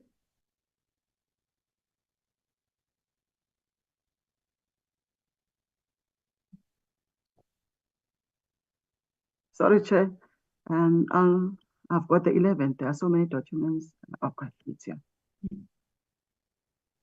Oh, this meeting is longer than anticipated. We thought we were going to be here but we thought we were going to be here just for 2 hours, just an adoption. No. Yeah. Members must be given an opportunity to ventilate, because these reports are going to be them saying what is in the report. So we dare not just ask them to rubber stamp anything. Members can really engage. Chair, the meeting of the 4th is where we received a briefing from DSD on their third and fourth term quarterly report to the financial and non-financial performance for 2024-25. And also, we also received a briefing from DSD on the progress made in the drafting of the basic income support policy. And also, I presented the tracking resolution mechanism, Chair, for April, June. Members that were present, Chair, is you as the chairperson of this committee. We had member Munyai, member Long, we have member Abrahams, we have Reverend Twabaza, we have member Mtweni, we have member Mare, we have member Tafeni, we have member Tahodin, apologies. We're from member Ramayila and member Mhlongo, Chair. And we had department led by the minister from SASSA, from few reps from departmental officials from TSD mostly. And then we have few reps from SASSA and NTA. Remember, this committee took a resolution that when there is a quarterly report, the entities must have representatives in attendance so that if there are any issues arise from discussion, they will be able to respond. We have your normal support team led by me. We have Kanye, we have Budula, Bulawa, and Mahulela. Chair, you've made, you welcome the minister and the DG and CEOs of entities. Chair, we've got the acting CEO of NDA, Chair. You've made your welcome remarks, and then apologies were from the Deputy Minister and Member Ramayila, who was not well, and then Member Munyai moved for the adoption of the agenda, which was seconded by Member Thong. The agenda was adopted without amendments, Chair. There were no minutes scheduled for adoption on that day. I've presented, Chair, the tracking resolution tool as per the request of the committee. And then Member Uma Mutolashe, our minister, gave a long opening remarks, Chair. I thought you have managed to read through the opening remarks, Chair. Also, Chair, the Mr. Easthuizen, on that day, he was an acting Deputy Director General because Netshepale was not in, and then they presented the third and fourth quarter report, Chair, and then they also said that they also informed them that the quarter 3 and 4 respectively mark a revision of targets, which means that the retabling of APPs in compliance with the beginning of the 7th administration, also in compliance with the new priorities and the new and in the new SONA, Chair. And then we deliberated, and then I think Yoli has just presented your deliberations and recommendations in the recent report just adopted. And also, Chair, there was a presentation on the progress made in the redrafting of the BIS, Chair. And then there was Mr. Makwim Ramiti, which is the acting DDG, who took the committee through and also gave the timelines on the approval of the policy, Chair. I think that's all in a nutshell, Chair. And also the recommendation, SASSA, to provide the committee with physical addresses of its call centers and the name of contact numbers of all centers, and also the input from members of the African National Congress should be retracted as part of the formal proceedings of the committee, pending the consultation with the party. In a nutshell, this is the record of proceedings ensued on the 4th of June for your consideration and adoption, Chair. Over to you. Thank you, Lindiwe. Honorable members, that is the record of the meeting of the 4th of June. May I have your adoption, please, or comments? There is a member who has huge echo with them. Is that you, Honorable Mahato? Please go ahead.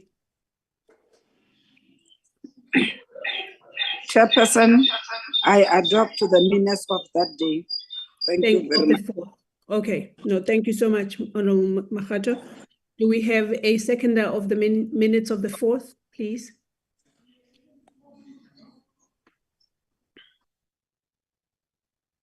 Any seconder of the minute of the 4th, please, honorable members?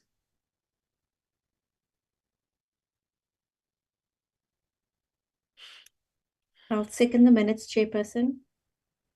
Thank you, Honorable Abrams. So the minutes of the 4th have been adopted by the committee as a true reflection of the deliberations of the day.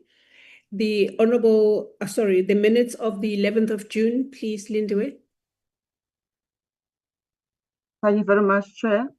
This is a draft set of minutes for the 11th of June. In this meeting, we invited the Department of Planning and Monitoring and Evaluation to present on its role in the fight against substance and drug abuse. Also, Chair, we received a progress report from DST on the drafting of the Children Amendments Bill, B18-2020. We also considered and adopted a report, supposed to consider and adopt a report, committee report on an oversight conducted in Gauteng province. We've also considered, Chair, we were scheduled to consider and adopt the minutes.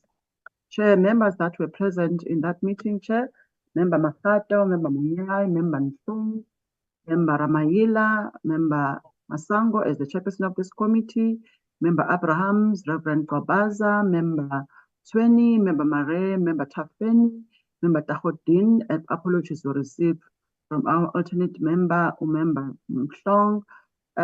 We have Member Nechipala as the DG, who led the delegation chair with senior official members, and also we had members from SASA and DST, SASA and Department of Planning, Monitoring and Evaluation, who were the main presenter in that day.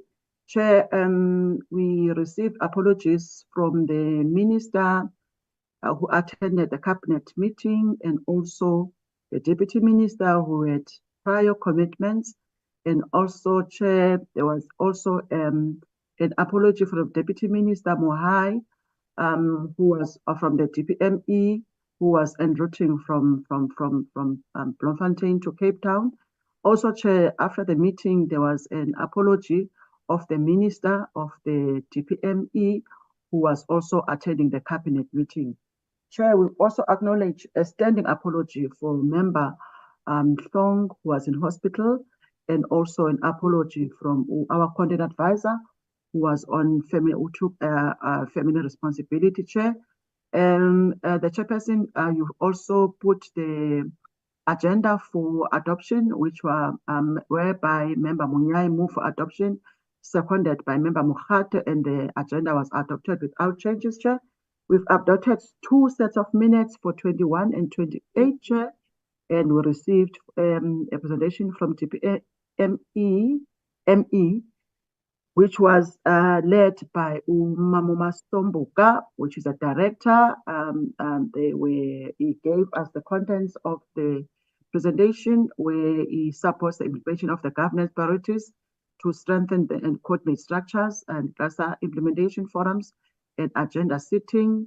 Just to mention the communication and citizen engagement to influence change of values and cultures, Chair. And they also indicated that DPME uses different frameworks for planning, monitoring, reporting, and evaluation to track progress on key priority areas of government, Chair, including the implementation of the National Drug Master Plan. It also evaluated the implementation of both the 2013 to 2017 and 2019 to 2024 and NDMPS. National Drug Master Plans, Chair. I'll zoom into deliberations. The committee noted the Justice Zondo ruling that allowed people to consume cannabis, which has led to significant public consumption. The ruling has made it challenging for police to manage cannabis consumption effectively. I think also the DPME also alluded to that, Chair. I'll just skip. And also the committee also questioned the effectiveness and the authority of the CDA, noting the lack of funding and the need for amendments to Prevention and Treatment of Substance Abuse Act, Chair. Also expressed concern over the continued lack of funding of the CDA, noting that this has remained unresolved since 2015. It also questioned the effectiveness of the CDA in fulfilling its mandate. A key issue raised was the CDA lack of authority to enforce law. Also, Chair, the committee indicated support for amending the Prevention and Treatment of Substance Abuse Act to strengthen the CDA powers. I'll check whether there are any. The DPME responded, Chair. Can I zoom into the progress report on the Children's Amendment Bill? Chair Chochisa, Advocate Chochisa was presenting, took the committee through the presentation on the progress made to redraft, on the redrafting of the Children's Amendment Bill, which is Bill 18/2020, Chair. And then I'll just, he informed the committee that the presentation of the bill to Cabinet for approval for public comments is scheduled for June 2025. Once approved by the Cabinet, the bill will be published for comments, for public comments for a period of 30 days. We assume that since 2 days ago was the end of June, maybe the Cabinet has approved the Cabinet. I think the progress report, we will get it in the next 3 months from the department to provide the status of the drafting process, Chair. Also, the committee welcomed the progress on the redrafting of the Children's Amendment Bill. And also, Chair, we also raised a concern over the timeline of the Children's Amendment Bill and the amendment of the Children's Act by the Department of Basic Education and Training, as this might create confusion to the members of the public. I think this information was based on a meeting that was attended by this committee with the basic education, whereby the basic education informed the committee of the intended bill on issues of the ECD clauses that were transferred from DST. Now is the role of the basic education. So maybe there is a bill coming. So Member Abrams was mindful that there might be some confusion regarding that. Resolution was that the DPME to submit an unanswered question in writing. Also, the committee deferred the adoption of the committee oversight report conducted in Gauteng province to the next meeting. The reason for that, Yoli was not present. She was on family responsibility. I think it's important for, as a content person, to take the committee through the report and be able to address or respond to any issues that may raise, especially that are content related. Members and Chair, these are the proceedings of record of proceedings of a meeting held on the 11th of June for your consideration and adoption. I thank you, Chair. Thank you, Lindiwe, for that. Honorable members, that is the minutes of the 11th of June. Please, may I have your adoption of the minutes?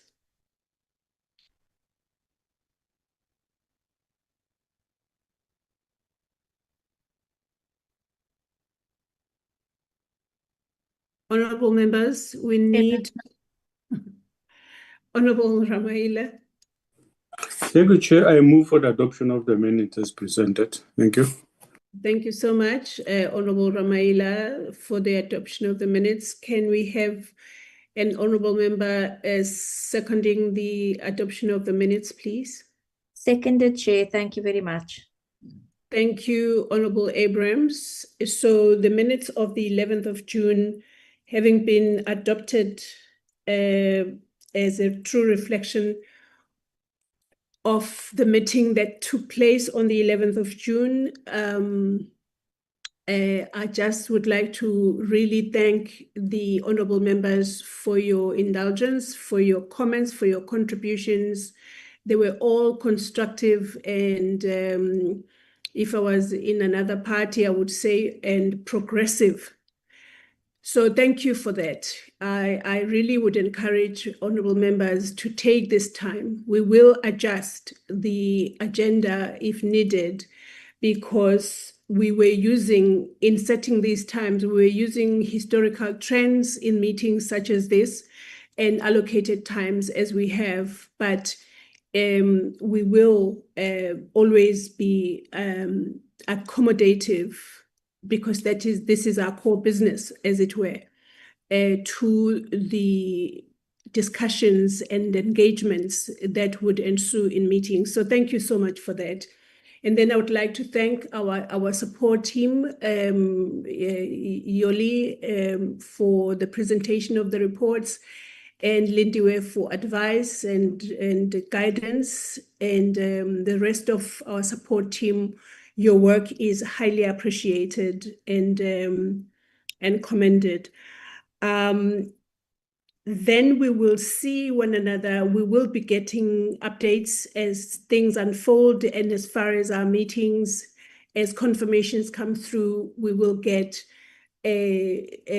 messages from Lindiwe on what then happens next week and the weeks that follow with regard to the conditions attached to the SASSA budget as having been attached by the National Treasury. So as we get those updates, we will be updating the committee accordingly. I wish to then take this time to adjourn this meeting officially and wish all of you a good week, rest of the week and the weekend. Please stay warm and be blessed. Thank you. Thank you, Chair. Thank you, Chair. Siyabonga. Thank you, Chair. Thank you, Chairperson.